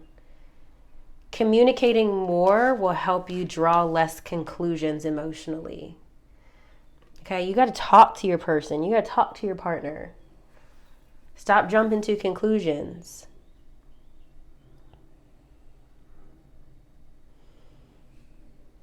Trust your intuition, but I do think you can stop jumping to conclusions. You might have asked that man, and here's the extreme, okay? You might ask your partner, babe, can you go pick up like XYZ so I could cook some spaghetti when you come home? And they'd be like, okay, cool. But then they get home and then you realize they realize they didn't get, you know, what you asked for. And so instead of chopping that up to, oh, he was just busy, he forgot, blah, blah, blah, blah. You chop it up to, see, I knew you always hating my cooking. That's why you never got the groceries. Da, da, da, da, da. And it's like, whoa, that's a big leap. That's a big leap. You know, it could really just be that person forgot. Not that they hate your cooking or hate your food. Okay. I hope that's helpful, Scorpio. I really do. Drop a message below if it is, or a comment that really helps YouTube know that you like this content. Like, share with other people. Watch for your moon and your rising as well if you're not already. And let's go ahead and clear this, and I'll move on to Sagittarius. All right, Sag, I've got your cards here. I don't know what they are, but I just plucked them. So let's start with what you've created and manifested since the new moon. Ace of Cups, new emotions, new feelings, a new cup to be filled. This is lovely. Where you are now, Five of Pentacles, feeling isolated, potentially feeling abandoned, maybe feeling the stress financially, feeling like there's not enough. Feeling left out in the cold in a way. What's coming into your conscious awareness? Empress. Motherhood, fertility, abundance, luxury, receiving, yin energy. Receiving and yin energy are the same thing. What's no longer serving you? Page of Swords, okay? Research, gathering information, maybe sharing and communicating on what you're researching, what you're learning about. How you can release and let go of these energies. Two of Wands, looking toward the future, planning, preparing. What additional resources are available to you as you release and let go? The Seven of Cups, fantasizing, manifesting, exploring your options. The Seven of Cups is different from the Page of Wands, because in the Page of Wands isn't here, but I don't know how well you know tarot, but the Page of Wands I often talk about as being, you know, the card of creativity, exploring your options, seeing what's out there. But it's different than the Seven of Cups. And this is a little tarot knowledge. And again, if you're interested in learning tarot, you know, go ahead and enroll or pre-enroll in my tarot course this fall. Okay, here it is. The Page of Wands is like, she's a creator. She wants to see what's out there. She wants to explore. She's an artist. The Seven of Cups is like options. Sometimes it can be overwhelmed by options. I think my modern love, that would have been really annoying. Hold on, guys. I dropped my deck, but it could have been really a lot worse. Okay, hold on, let me find it. The 7, I like it better in this deck.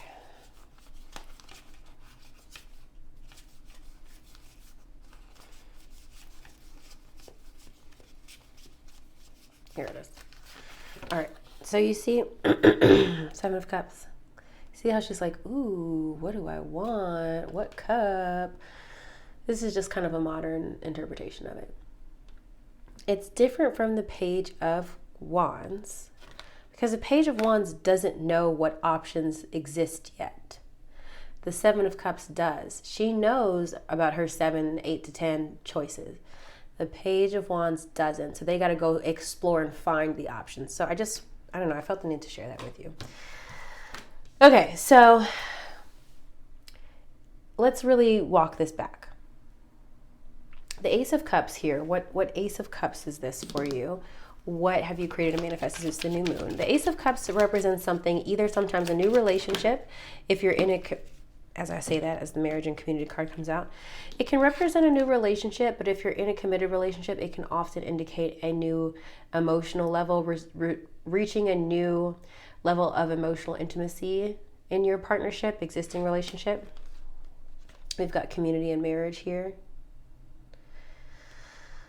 So this could represent maybe you and your partner are really active in the community right now or in your family. You guys are really operating as a united front. Maybe that's, improving the relationship. The Ace of Cups does represent, again, new fulfillment, new emotions, new feelings. So there's just new closeness with your person. If you're not in a relationship, this could represent new emotional fulfillment for your community. And it doesn't have to be so literal of like your family. This could really be your actual physical community. Maybe I just get the sense that you're getting involved lately more than usual, Sagittarius. Like you're going to the town hall meetings, you're going to the bake sales and stuff like that. And I mean, I know you're probably like, Whitney, what town do you think I live in? Some people have those things. Like I remember even when I was in East Orange, I tried to make it a point, like I wanted to know like what was happening on the town hall. They were like city meetings, but they weren't readily like, they weren't advertised well. I feel like it was a few years that I was in the town where I finally like saw a flyer for like a town hall, and I was like, what? Like a city hall meeting. And I realized I could sign up for like the alerts of when they were happening, or I could get like the notes of what happened afterwards. I didn't really keep up with it. I was a little bit too busy with my own business, but like even in a big city is what I'm saying, or a big town, you can still get access to those information because those things still happen. But I just get the sense, Sagittarius, that you are getting more involved in your community somehow. The marriage card can represent, it can represent unions, not just romantic. I just feel like, I don't know, I'm getting a little bit of political touches here, like city council or like mayor or like, there's just like a new love for your community and your group, and I feel like you are excited and interested in what a prominent position in your community would look like. That's what I'm getting. Let me know if that's resonating with you. Now, however, you've got the the 5 of Pentacles here, which usually represents either feeling broke or abandoned. So let's see what we got here. Clarify where Sagittarius is right now. Distant horizons. Maybe you're traveling. Maybe you're missing home potentially. Far away from home. Clarify where Sagittarius is right now. House and despair. Okay. House and despair. You might be feeling stressed about things regarding your physical home or property. Feeling like there's not enough money coming in. You see that not hiring in the background? The dog is like sad. There's a message here of like not enough, potentially in relation to something overseas. Maybe you didn't receive enough money from overseas or far away that you were expecting. However, What's coming into your conscious awareness is the Empress. The Empress is quite literally nourishment. She is birthing something new. Okay, she is the creatrix of the tarot. She is the mother of the tarot. This does connect to motherhood in case you're just dealing with your mother, over the next 2 weeks. More than usual, I mean. So let's clarify the Empress for you, Sagittarius. I'm going to try not to overinterpret. Empress for Sagittarius, please.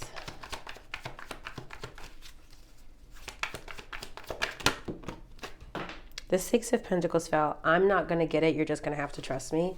Again, but it is about receiving energy. Let's see if I'll find it in this deck.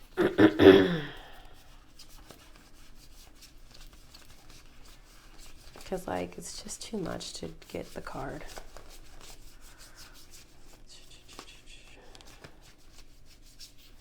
I also don't like the imagery of the Six of Pentacles in that deck. So it's almost not worth showing you.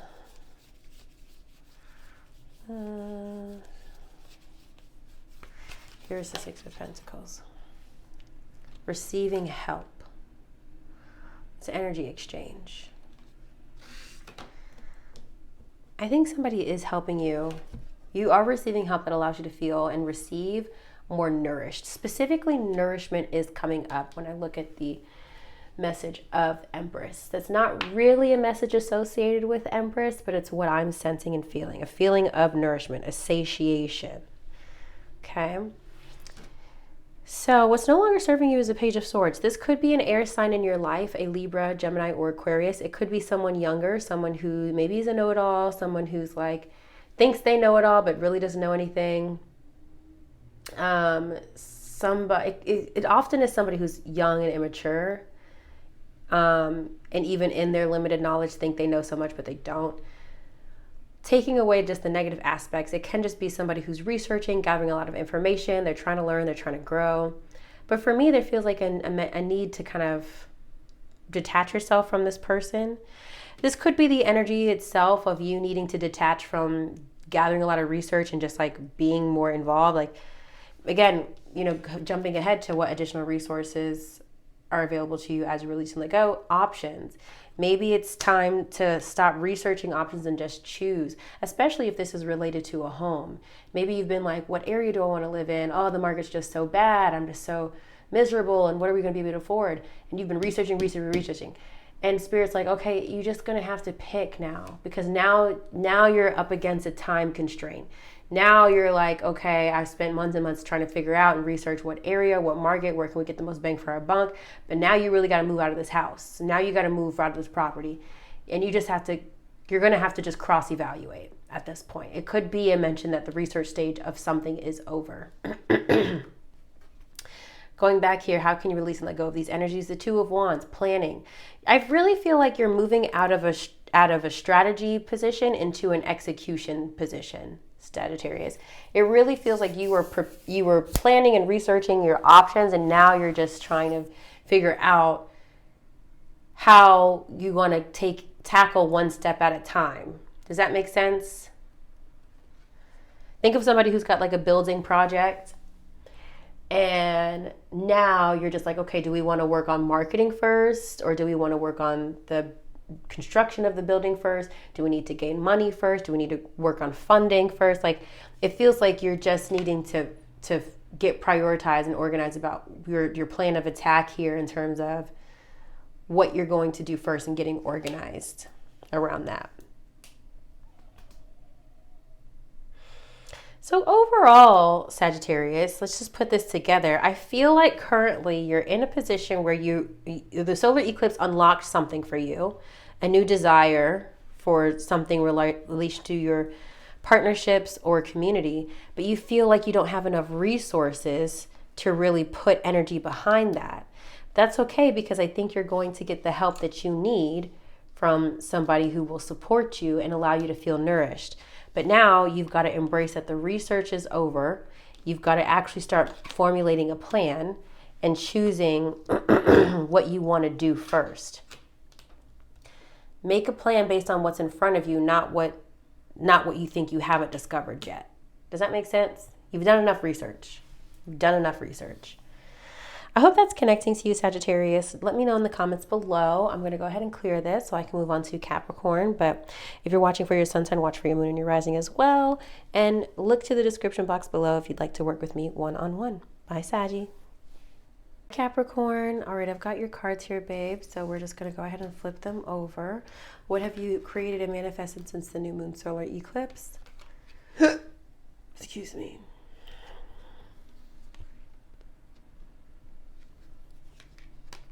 Seven of Wands. Seven of Wands is maintaining control, balance, sometimes also defensiveness, being defensive or holding down the fort, defending yourself. Where you are now. Ace of Cups, new emotions, new feelings, new beginnings, a new cup to be filled emotionally. What's coming into your conscious awareness? Ace of Wands, a new passion, a new spark, a new fling sometimes. What's no longer serving you? Three of Pentacles, teamwork, collaboration. How you can release and let go of these energies. Death card. Wow, that's pretty straightforward, isn't it? Okay, Scorpio energy as well here. What additional resources are available to you as you release and let go? And we have the Queen of Swords, air sign energy, Libra, Gemini, Aquarius, but also the energy of being very perceptive, very keen, detail-oriented, and sharp. I apologize in advance if you hear my dog she's kind of barking in her dreams a little bit if you happen to hear that. Okay. Wow, there's a lot here. Capricorn, in a nutshell, it is looking to me like you were in a period of survival over the eclipse. You're like, okay, I just needed to kind of keep my head right, not be overwhelmed and just kind of maintain control in my situation. That's kind of how it feels to me. You manifested control. You manifested not letting everything fall apart despite your circumstances. And now that I do think this is behind you. And now that you've moved through that, now you're like, okay, like I recognize the need for a change. The Ace of Cups, again, is new emotions, new feelings, new beginnings in the matters of the heart. So there's something that is bringing emotional fulfillment for you. Let's clarify what that is. Because it doesn't have to be a relationship. Courtship, as I say that. Maybe if you are partnered, this could be that you and your person are embarking on a new level of emotional intimacy, gaining closeness. If you are single, this would be a strong indicator that you would be courting someone or being courted by a new person to me. This could also be a job, being courted by a job, like a place that wants to hire you. What's coming into your awareness is the Ace of Wands. Something is going to lead to a new spark, a new passion. So let's clarify that as well for you, Capricorn. What is this Ace of Wands? If I can get it. A message of concern. I kind of hate this card. It's never helpful to me. I might need to rebrand this. Like this card is never helpful to me. And also because there's another card in here called concern. So for me, it's kind of redundant. I'm like, okay, but it's different, but it's not really. Please clarify, please be more specific. Spirit, for Capricorn, what is this Ace of Wands? What's coming into Capricorn's conscious awareness? Unexpected income. That's lovely. Okay. I feel, Capricorn, that you are going to, whereas you were just trying to keep shit going, you got this new idea or new feeling for something, and you're not really sure how it's going to come together, but I think all of a sudden somebody sees your passion for something and they want to help you. They want to support you, which is why unexpected income is coming in. I literally yes, unexpected is quite literally not expecting, but I think that you're not really, it's not like this is the magician, right? I think your love of something new is just so magnetic that you attract unexpected income around this to help you pursue something new. Aces are new emotion or newness. It's very similar to the Fool. It's the beginning of the suit. So we've got new feelings and a new passion, a new drive, a new why. You're going through a reset, really. But what's happening here, Capricorn, is that you're not going to be able to take the same people with you.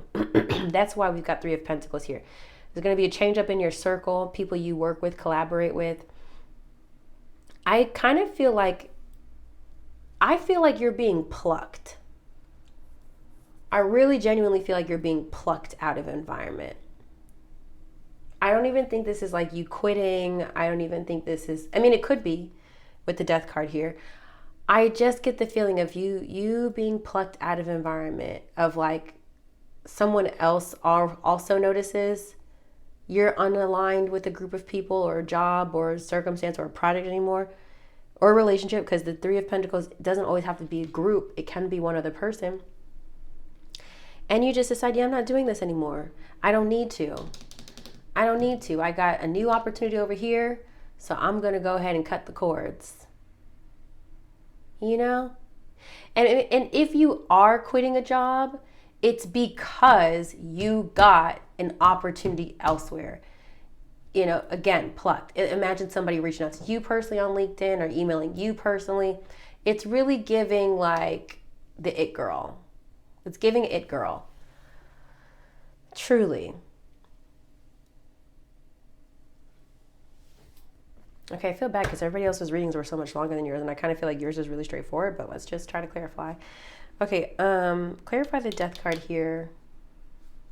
Or really I want to clear, because the Death card for me is pretty straightforward. It's either Scorpio energy. Again, this is how you can release and let go of this energy, but it's something coming to an end. There's really no if, ands, buts about it. Some group of people that you work with, that you deal with, or even socially, maybe not professionally, you're ending a relationship with them. So let's see what comes out of the Kibber deck. Clarify the Three of Pentacles, please, for Capricorn. Clarify Three of Pentacles for Capricorn. Is this the Coffin card? Pathway. Again, like a new path is being opened up for you. And butterflies represent transformation, which are often connected to the Death card. I have the Death card in I'm not going to show it to you in a different deck. You guys get it. There's an evolution happening here under this full moon in Aries, Capricorn, and you are evolving into somebody who's very professionally like at the top of their game, intellectually at the top of their game. This represents what additional resources are available to you as you release and let go. But I think this is about you embodying the Queen of Swords energy, someone who's very perceptive, very sharp. She's no bullshit. She's like, she knows her shit. She is really good at reading people, the Queen of Swords. She can read through people's bullshit. And I kind of feel like that's where you are, Capricorn. You know what's real and what's not right now. My storage kind of blanked out on me, but what I was saying is she's pretty much like a boss-ass bitch, Capricorn, and I think you're embodying this energy, all right? Not emotional, really able to see things as they are, not over analyzing things, but there is still a level of intuition that the Queen of Swords operates with. So I think you're embodying this over the next 2 weeks and just kind of leveling up altogether, especially professionally is what it feels like to me. So if you're watching for your sun sign, watch for your moon and your rising as well, so you can get a 360 view of what to expect for this full moon in Aries. But I hope this resonated with you. If so, drop some comments below. If nothing's connecting just yet, feel free to save this video, come back to it, and let me know how things unfolded. I love you so much, guys. Bye. Have a great full moon. Okay. Aquarius.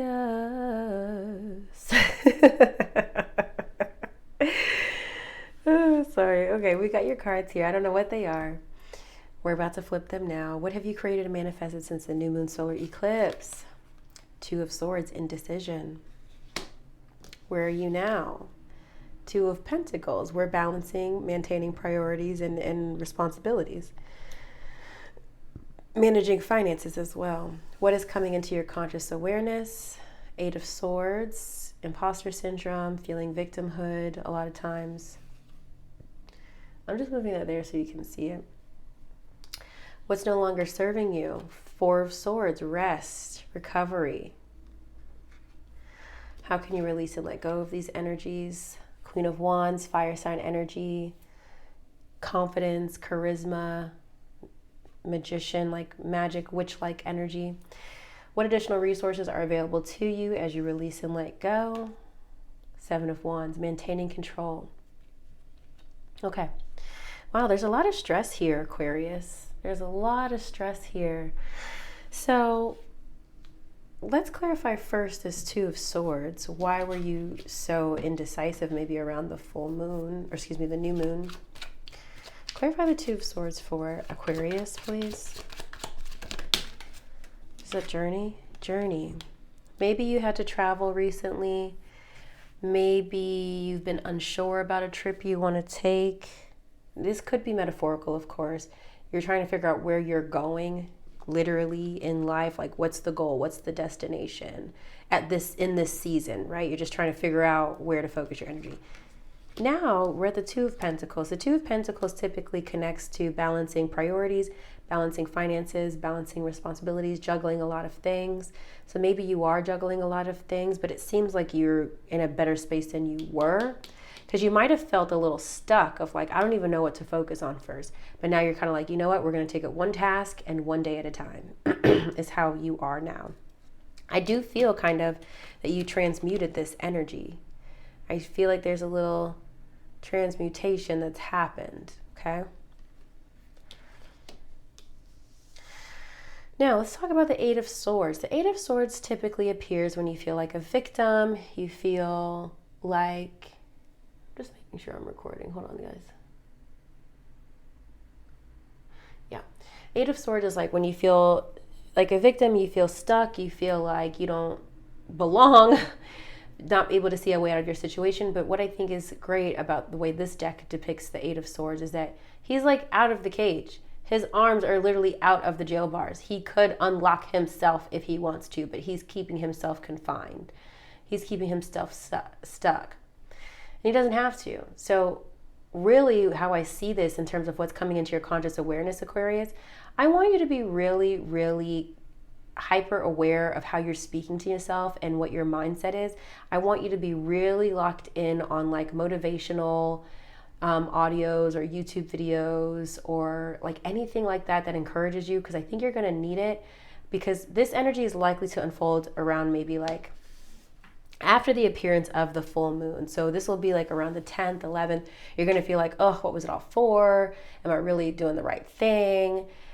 It just feels like a lot of anxiety. So I want you to work with yourself instead of against yourself. And I want you to prepare for this energy instead of bracing for it. So this might look like, again, listening to motivational speeches. I want you to create some playlists on YouTube or on your phone or whatever. Create some playlists where you can have a list of things that make you feel or get you in the vibration of like listening to positive mindset stuff, feel encouraged, feel inspired. Sometimes for me, I don't do this all the time because they're kind of long, but watching like concerts or like music documentaries actually really inspire me, especially like Beyonce's music documentaries. I just be like, bitch, get your ass off this couch and do something, because she works so fucking hard. And I understand it's a documentary, you're all seeing it all, you know, compiled in one thing, but it makes you feel like it makes me realize, oh, these people are operating on such an optimum level. Let me get out of my shit. Let me go ahead and do something. So work with yourself, or if you know what inspires you. I do think there's something here too. This is just personally from a holistic perspective. Actually, do I have it in front of me? No, I don't. I've started taking L-theanine supplements lately, and I started doing that because I realized L-theanine is actually in Red Bull. And I know that there's a lot of harmful chemicals in Red Bull. And sometimes I used to take that, like especially when I need to do the forecast, I used to be so tired. Sometimes I would buy a couple Red Bulls just to push through. I will buy a Red Bull for a long hour drive. I don't feel any guilt about that. I know it's terrible, and I know I should probably, it's not, first of all, I'm not doing that all the time. I could probably count the amount of Red Bulls I have in a year. But I'm just saying that to say I realize, I really look at the ingredients, that L-theanine I think is in Red Bull, and L-theanine is also in green tea, and it helps reduce stress and anxiety, and it helps you focus more. So I have started actually drinking matcha in the morning, and I like to have it in a matcha lemonade, but I like to use the San Pellegrino because it's like like a lemonade spritz. I know it's not necessarily like a breakfast drink, but I like to have it. I usually just drink seltzer like all the time anyway. It really doesn't matter what time of day it is. And I'll put a shot of matcha. I'll whisk my matcha because y'all know I was working at a coffee shop for like 5 minutes, and I'll put it in my lemonade. And I'll drink that because L-theanine is naturally in green tea, which matcha is a concentrated green tea, along with all these other like antioxidant benefits. And then I'll also take a L-theanine supplement, which I got from Whole Foods. And I am telling you, I physically feel a difference. And I work from home, so like even when I worked at a coffee shop, it was a little difficult for me to tell the difference of like how I felt when I was drinking coffee versus how I felt when I was drinking matcha, which wasn't often. Because I just didn't want to be there anyway. Not because I hated it doesn't matter. I just wanted to be working for myself. So it was hard to tell and regulate my mood and my stress. But now that I'm back in my own home environment and able to kind of notice my set feelings and my routines a little bit more, I noticed that the days that I drink coffee, because I still like having a cup of coffee, not every day, but like if I just kind of feel like it just is like something about it feels comforting in a way. Psychologically comforting to have a cup of coffee to start your day. But on the days I notice I maybe start with a cup of coffee, even if I do coffee and the L-theanine, it's still night and day difference of matcha and L-theanine supplements. I'm just more focused, I'm less scattered, I'm more productive. I literally notice this. Now, I'm not saying this to say because I'm about to go on a campaign for L-theanine, but there's a lot of other supplements, ashwagandha, there's lion's mane that people recommend.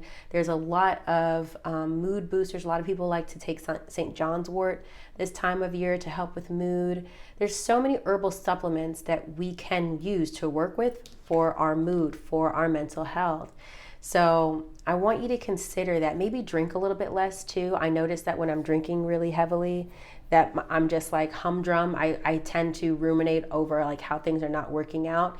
And it's not really something that's apparent to me because I'm such a goal-oriented person that if I end up like drinking a lot, I'm just like, oh, how am I going to fix my situation? What am I going to do? Da, da, da, da. I'm a little bit more like anxious to find a solution versus just finding a solution, if that makes any sense. So be conscious of what you're putting into your body as well that is inhibiting the stress. Does that make sense? Okay. All right. That's my TED Talk for today on that. Anyway, what's no longer serving you? The Four of Swords, rest, recovery, relaxation. Now, as an Aquarius rising, I have been resting a lot, but literally because my body needed to. That's something I really struggle with, of like allowing myself to rest, but I just had to do it. Like, and I still worked. I rested, I think, most of Friday. I still had a client on Friday. One of my clients booked me, and I was like, oh, I felt like absolute garbage. But I read her message, and I was like, oh my God, she needs some help. Actually, she's an Aquarius. So if you see this, hey babe, hey babe, I really pulled it together because I really wanted to make sure I had your session. But immediately after our session, I was in the bed. So sometimes even just pushing myself, even when I need to rest, is something that my Leo sun forces me to do. But I think collectively, Aquarius, the time for rest is over. And it's not that it's not serving you anymore. I just think that you got what you needed at the time of rest. And that's actually something I talked about with my Aquarius client on Friday. She mentioned she was going to take a 7-day break. which I think was what she really needed to reset. But I think now Aquarius, that time for rest is like, okay, let's get back to business and tapping into to release and let go of these energies, getting back into the manifestation seat, getting back into I can create my ideal reality. I can co-create with spirit. I can work with spirit on what I want to do. I thought about this recently. I'm going to give you a real good example of really what co-creation looks like, because I don't think we talk about this enough. I do believe in things being destiny or purpose, being purpose driven or whatever. However, I do think that we got to talk about co-creation a little bit more and in its relation to tarot and oracle. And maybe this is a video for a different time, or maybe a video on its own, but I'm going to try to talk about it briefly here because this is a thought I had today. I thought about this time last year, I was trying to go back to work because I really wanted to move, if you guys remember my moving in faith journey. And I didn't feel confident enough that I could move with my finances. But the way everything worked out between my 2023 tax returns and the income that I had received in October alone qualified me to move into my now home, manifesting energy. But the point is that I had got a job interview from somebody that found me. And these were all things that I had gotten keys on or clues on from my own personal readings and forecasts. I had like the successful find you card and like basically a lot of clues that someone was going to reach out to me for interview, because I was really interviewing heavily. And I had interviewed for a couple things that I didn't get the job. And I don't know if I talked about this, but anyway, this company reached out to me. It was in New Jersey, so it wasn't even in New York, and it was a really high possibility that I could get this job. I could tell they really liked me. The recruiter sent me 2 calendar invites for, they sent me 2 calendar invites to meet with, like, I think it was a third round, so to meet with the directing person would be direct reporting to, and then her boss. That recruiter sent me 2 different invites, which is standard, but it kind of fucked me up a little bit because I thought my interview was at 10, for example, where the first one was at 9. So I was kind of fucked up because I'm at home getting ready and I was thinking I'm going to be early for my 10 o'clock, but actually I was late for the 9 o'clock, if that makes sense. And it might have been 10 and 11 or 9 and 10, something like that. So basically I had 2 calendar invites, but I mixed them up and completely disregarded the first one. So I still showed up because I was like, really ready, anticipating for this interview. It didn't look good. They didn't like it, but I kind of made them interview me anyway because I was all dressed up. I was at Staples printing my resume. Like I was totally like trying to make sure I was in a good mood about this resume. Mind you, I was moving the next day. So I don't know why I'm telling you this, Aquarius. This whole thing was kind of crazy because I was like packing up my house. I was still kind of moving in faith. I had movers set for the next day, but and the night before, y'all, the night before I was at a wedding doing readings. The next morning I had this interview. And then the next day after that, it was my moving day. So I'm still packing in the midst of this. And mind you, I live by myself. I live alone. So it was a lot to happen within the last few days of October. So I tried to explain, because they wanted to know. They were like, well, can you kind of give us a reason, like what happened? So I did. I was like, yeah, like I'm moving tomorrow. It's a lot. I was just at an event last night. I'm still working for myself. I'm trying to just keep it all going. I was trying not to sound like that bitch who just has a lot of shit going on, but that was kind of hard to not do that in that moment and still be transparent and be honest. They still let me interview and it was fine. And I think I kind of made up for it. But then the next day, the recruiter was like, okay, we just want to check references. We just want to make sure that you're like, you know, a good fit still. And I was like, okay, I get it. I was late. They want to check references. Fine. I get my references together and they're like, absolutely. I got my former CEO who I reported to. I got my friend and colleague who's now the VP of HR at her company that I also used to work at. And I just got another person that I used to work with that I have a good relationship with as well. And they all were like, yeah, absolutely. So the recruiter sets up these these phone interviews and she interviews the people. I never heard anything back. Ghost. Which I thought that was very strange because I'm like, how do you speak to my former CEO of my company, or the company that I work for, and not call me back? That was really strange to me. And I let it go and I chopped it up to, okay, you know, just like in dating, if somebody ghosts you, you know, you just kind of have to move on and they trust that they found another candidate or whatever, they didn't like you that much. But it still really bothered me. So even a year later, I emailed, like not even later, like a few months ago, I emailed them and like, hey, can you just like let me know what the fuck happened there? Recruiter still never messaged me back. I thought that was so strange. I think I might go on Trustpilot. I don't know. But you might be like, okay, Whitney, what the fuck does this have to do with me? Because I was thinking about the reading and I was like, at the time in October, I remember that my readings were really largely about people are going to reach out to you, success will find you, you're going to, you're not going to have to push, like this is how everything's going to align. That's co-creation, because at the time I was aggressively decided I'm going to pivot, I'm going to go back to work and I'm going to see, right? So that co-creation energy, the universe and spirit was aligning. Opportunities came to me. The interviews were going really smooth. Da da da da da. Now, mind you, at the time, I was still trying to make money come in to prepare for my move, and I was still packing my home, and I still had to actually move while I was trying to make this all work. And it hit me. I got really disappointed because I was like, God, why do you keep bringing me these interviews that I don't land the job for? Is it really because I'm not aligned with these opportunities? Is that it? Is that it's just really not what I'm supposed to do? Is that not really what my calling is?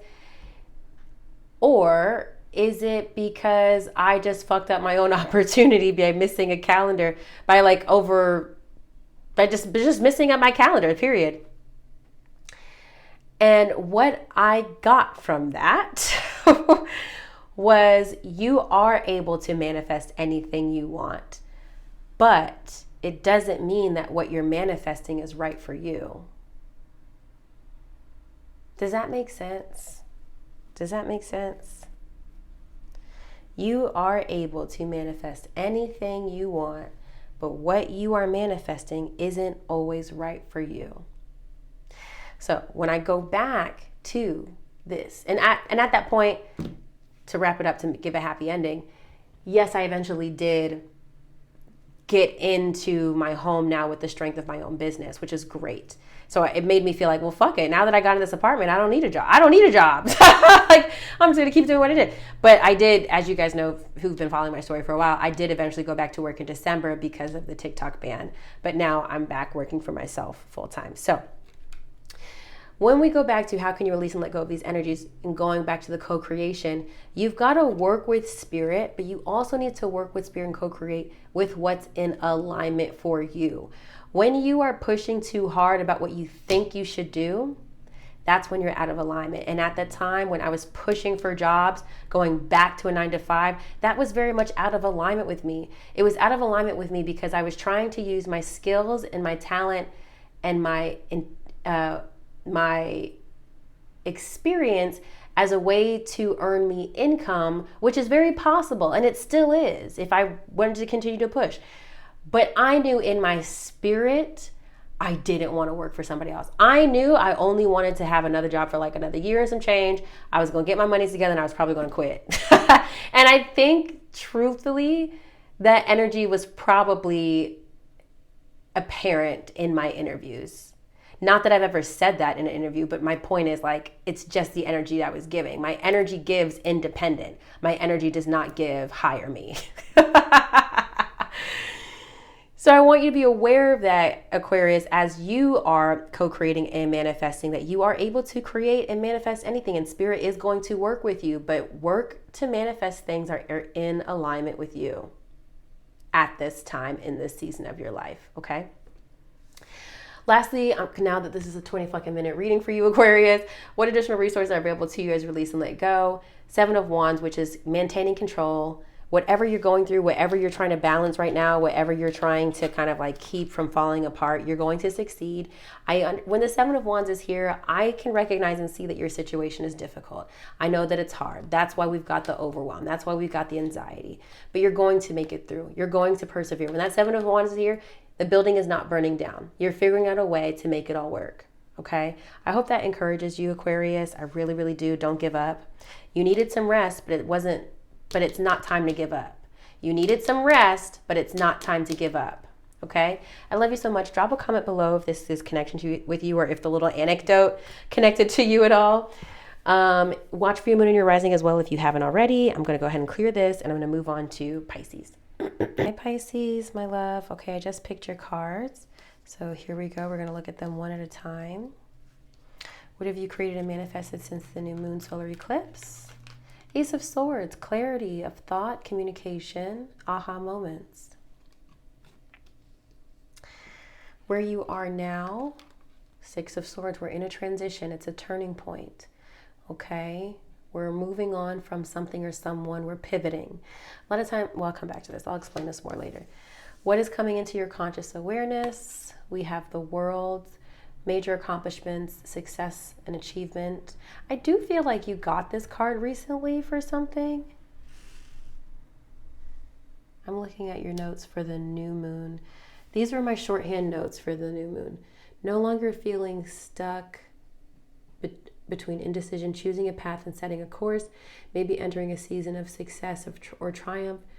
You're expecting this as well as you've put in a lot of hard work, ready to execute a long-held vision and seeing who you'd like to take along for the ride. Okay. All right. I'm putting this over here so you can see. Let's keep going. What is no longer serving you? The Tower. Okay, we've got upheaval, chaos. Wow, that's not serving anybody. This could be a home, a physical building. How can you release and let go of these energies? Knight of Cups. This is water sign energy, Pisces, Cancer, Scorpio. And what additional resources are available to you as you release and let go? The Death card, transformation, endings. Wow. I mean, first of all, Pisces, if you were looking for a sign of whether or not you should end a situation or move on, this is absolutely a yes. And before I even dig into that, you ask yourself right now, we're going to do my yes/no deck. You know, Spirit, is it right to move on or not? Is it, you know, whatever you're thinking about moving on from, because that's kind of what it feels like. You know, ask Spirit, is this the right move for me? And let's see what jumps out. Okay. Okay, we're going to look at how it's facing us, okay? Yes, fitting it all into place, coming together, united. Okay, that's interesting. Yes, this is the right move for you. This is the right transition. Okay, I'm going to put this over here because I feel like that's relevant. Okay. So when we look at Ace of Swords, what have you created and manifested since the new moon? The Ace of Swords is communication. So what did you communicate about or on, or what did you receive communication about or receive communication on, or an idea on? Mature man. Okay, maybe this had to deal with mature man in some way, or receive some communication from somebody older or someone more mature, or maybe you sent a message to someone more mature. Maybe received clarity. Back of the deck energy here is Lovers. I don't know if that's relevant to you. Okay. I'm not so concerned about this, to be honest, because it's already passed. So let's look at this. Where you are now, the Six of Swords. We've got some sort of transition here. Clarify the transition for Pisces, please. Where are they experiencing this transition? Where is Pisces experiencing this transition? Family room. This seems to be that we've got a lot of things happening family-wise. And the reason why I say family is because the Tower, I sometimes connect the Tower not always to chaos and upheaval, but to a physical home. So we've got family room here. There's a transition or a turning point happening in your family dynamics or in your family and relationships. A lot of times the Six of Swords is moving on towards calmer waters. And in this case, I feel like you are, it's like you're moving on from something, but sometimes the Six of Swords, it asks you, are you taking unnecessary baggage with you? Are you taking all that you need or more than you need as you move on? Because there's a recognition that, okay, something has to change. This isn't really working. And that's why you're moving on. But are you holding on to baggage?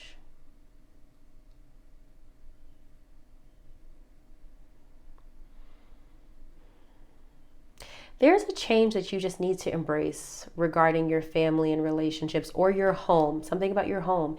Maybe, Pisces, some of you are recognizing and realizing it's a time to move on from your home, your living quarters.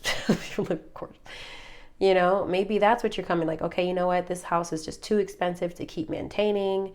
I'm going to have to go ahead and move. It's just too much. Da, da, da, da. And these are the things I want us to be more comfortable with. You know, I feel like, again, I kind of think I said this with Cancer. There's so much pressure these days to kind of uphold the American dream, work hard, get a good job, stay on your job, go on vacations, save for a house, get married, have kids, get the dog, da da da da. But then, you know, we need to be more realistic. What happens when you invest in a house that got too much problems? You know, not everybody's going to have the forever home. Not everybody is going to have the forever home. Okay, because you might get to a point and be like, okay, this house was really cute in 2010. In 2025, this is too much. This is too much to maintain, and actually renting looks a lot better now than it did 15 years ago. You know, I'm just throwing these things out there for you to consider, you know, just throwing it out there. Okay, what's coming into your conscious awareness? We've got the World. This is major achievement and success, the chapter closing. It looks like there is a turning point here, a moving on even, if you will, in some way. Clarify the World for Pisces. Where is this for Pisces? Where is this successful achievement for Pisces happening in their life? What area of their life? Main male. Is there emphasis here on something to do with a male energy? Maybe some of you guys are meeting a love interest that can go really well. When I see the World here, though, I would either take that as more of like either you guys are committing to each other. It's not really more of like a new connection. This is usually that if this is romantic, that you would be committing to each other. Like ending your singlehood, for example, or ending a relationship with a masculine energy. Okay, moving on. Again, it's one or the other, but I'm not trying to rain on everybody's parade. Maybe some of you guys are moving on from an ex and, you know, for example, engaging in a relationship with somebody you've known for a while, for example. You know, it could be shit like that, okay? Let's clarify. Let's get one more. Clarify the World for Pisces. High honor. Yeah. Maybe some praise, too, from somebody you're dealing with. I kind of get the sense that if you guys are leaving a job, that you're going to be throwing like a going away party or something. Somebody's going to throw you a party. That's something I'm getting here. And maybe the family room isn't so literal, especially if this is related to a job. The family room could be your family, your work family. The Kipper deck is tricky because you can't always take it so literally. There's a pivot from what you connect to a family relationship, you know? Okay, so in one way we've got high honor and success and achievement coming in for you. That's really nice. I'm still a little unclear about where exactly the World is happening for you. Clarify more about the World that's coming into Pisces conscious awareness. Pisces for this full moon in Aries. What is this World about for the full moon in Aries for Pisces? The Star. Something you've been praying for, wishing for, hoping for. This is also Aquarius energy in case an Aquarius is significant to you. I don't know. This is, the Two of Wands is here. Something you have been planning for, perhaps. I don't think this World here is coming by surprise. You know, this is something that you've been working towards. These things are typically tend to be graduations. They tend to be like when you, you know, maybe you just graduated law school and now you're going into a program or whatever. I don't know. Two of Wands, again, something you were planning for and hoping for and praying for. Okay. All right, let's keep going. What's no longer serving you is the Tower. Clarify the Tower, please, for Pisces.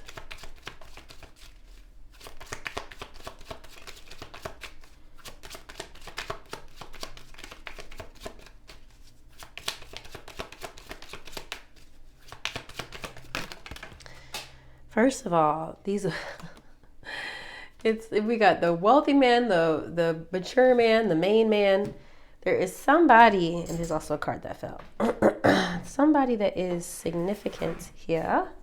Some masculine energy that is maybe causing stress and but also it feels like a complicated relationship. Okay, the courthouse. This is can be tied to legal matters, but it could also be related to administrative affairs, maybe any legal battles, potentially with a masculine energy. Maybe you've been fighting for control in some way, or fighting to hold on to something that just needs to fall apart in relation to a successful or wealthy man. The courthouse card to me is more just about administrative affairs.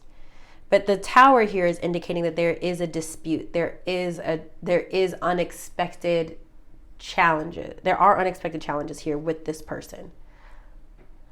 Now, this is in the position of what's no longer serving you. I kind of get the vibe, Pisces, that you're just going to be like, you know what? This isn't worth fighting for anymore. So let's just take the rent situation. Maybe you're like, oh, this home is just too much and I don't want to do this and I'm tired. Maybe you are renting. Maybe you don't buy it. Maybe you're not owning a house. And you're going to the landlord and you're like, look, you need to fix the heater before winter. You still didn't fix it last year. And there's still a draft in the attic and there's still bats or whatever the fuck. And they're like, well, look, I'm not doing that. That's no longer the lease. This is no longer my problem after X amount of years. And you're just like, you know what? I'm not going to fight with this person no more. I'm just going to leave. I'm just going to leave. We're going to call it square. We're going to end it like we should and call it good, which is a Dua Lipa lyric. Say we're good, okay? That's kind of like what I'm getting. How can you release and let go of these energies? We do have the Knight of Cups here. It's heavy masculine energy in your reading. I don't know who you're dealing with that is heavy on your mind, masculine energy. Maybe it's more than one person. The Knight of Cups is water sign energy, Pisces, Cancer, Scorpio. But it's also a romantic interest. So there could be a love interest or a partner that helps you in this chaos. This could also be maybe about you focusing back on the things that bring you joy and emotional fulfillment, as the Knight of Cups tends to like be a little like optimistic. Sometimes they look at the world with like rose-colored glasses on. They're eternal optimists, right? They're like, oh, it's going to be all good. It's going to work out. Even though they know that bullshit exists in the world, you know, it may be a message for you to turn back into your free spirit, loving energy. Because you've become a person you don't want to be dealing with this situation. It's kind of how I feel. Which is why the message is Death card. We're just going to have to end the bullshit right here, right now. There's something that you are literally going to have to cut ties with, something or someone. What is this going to be for Pisces? Please, what is Pisces going to have to let go of?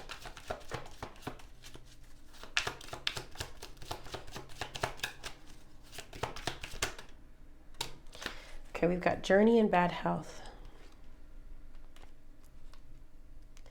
Now, again, the Kipper deck I do not take quite so literal. So the bad health for me is it could be a situation that is unhealthy, a situation that is toxic. It doesn't always necessarily have to relate to your personal health. However, I do look at this card sometimes as mental health. And then with the journey card over here, this isn't so literal about taking a trip. Sometimes it can be a metaphorical journey.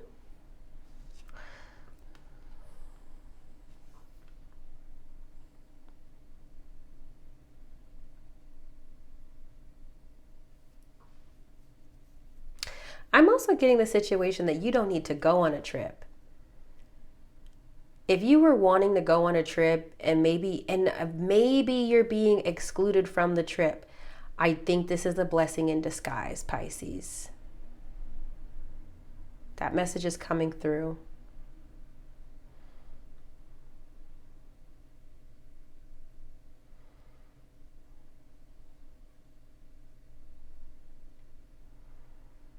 I really just think this is a message to move on, to journey and move on from a toxic situation. Personally. Only you know what that is for you. I'm not able to, I'm only able to see but so much, and this is going to resonate with a lot of different people. So drop some comments below if this is connecting with you, or give this video a thumbs up if it is. Watch for your moon and your rising as well. I hope that was helpful for you. I'm going to go ahead and clear this, take some notes, and then I'm going to pick a card for our collective oracle message, okay? All right, so I actually forgot to pick a card for our overall theme of this full moon. So we're going to use a card from the Queen of the Moon Oracle, and we're going to see what jumps out for us. This is for the collective. What is the overall vibe of this full moon for all signs, please? What is the overall vibe of this full moon creation? Okay, 39, creation.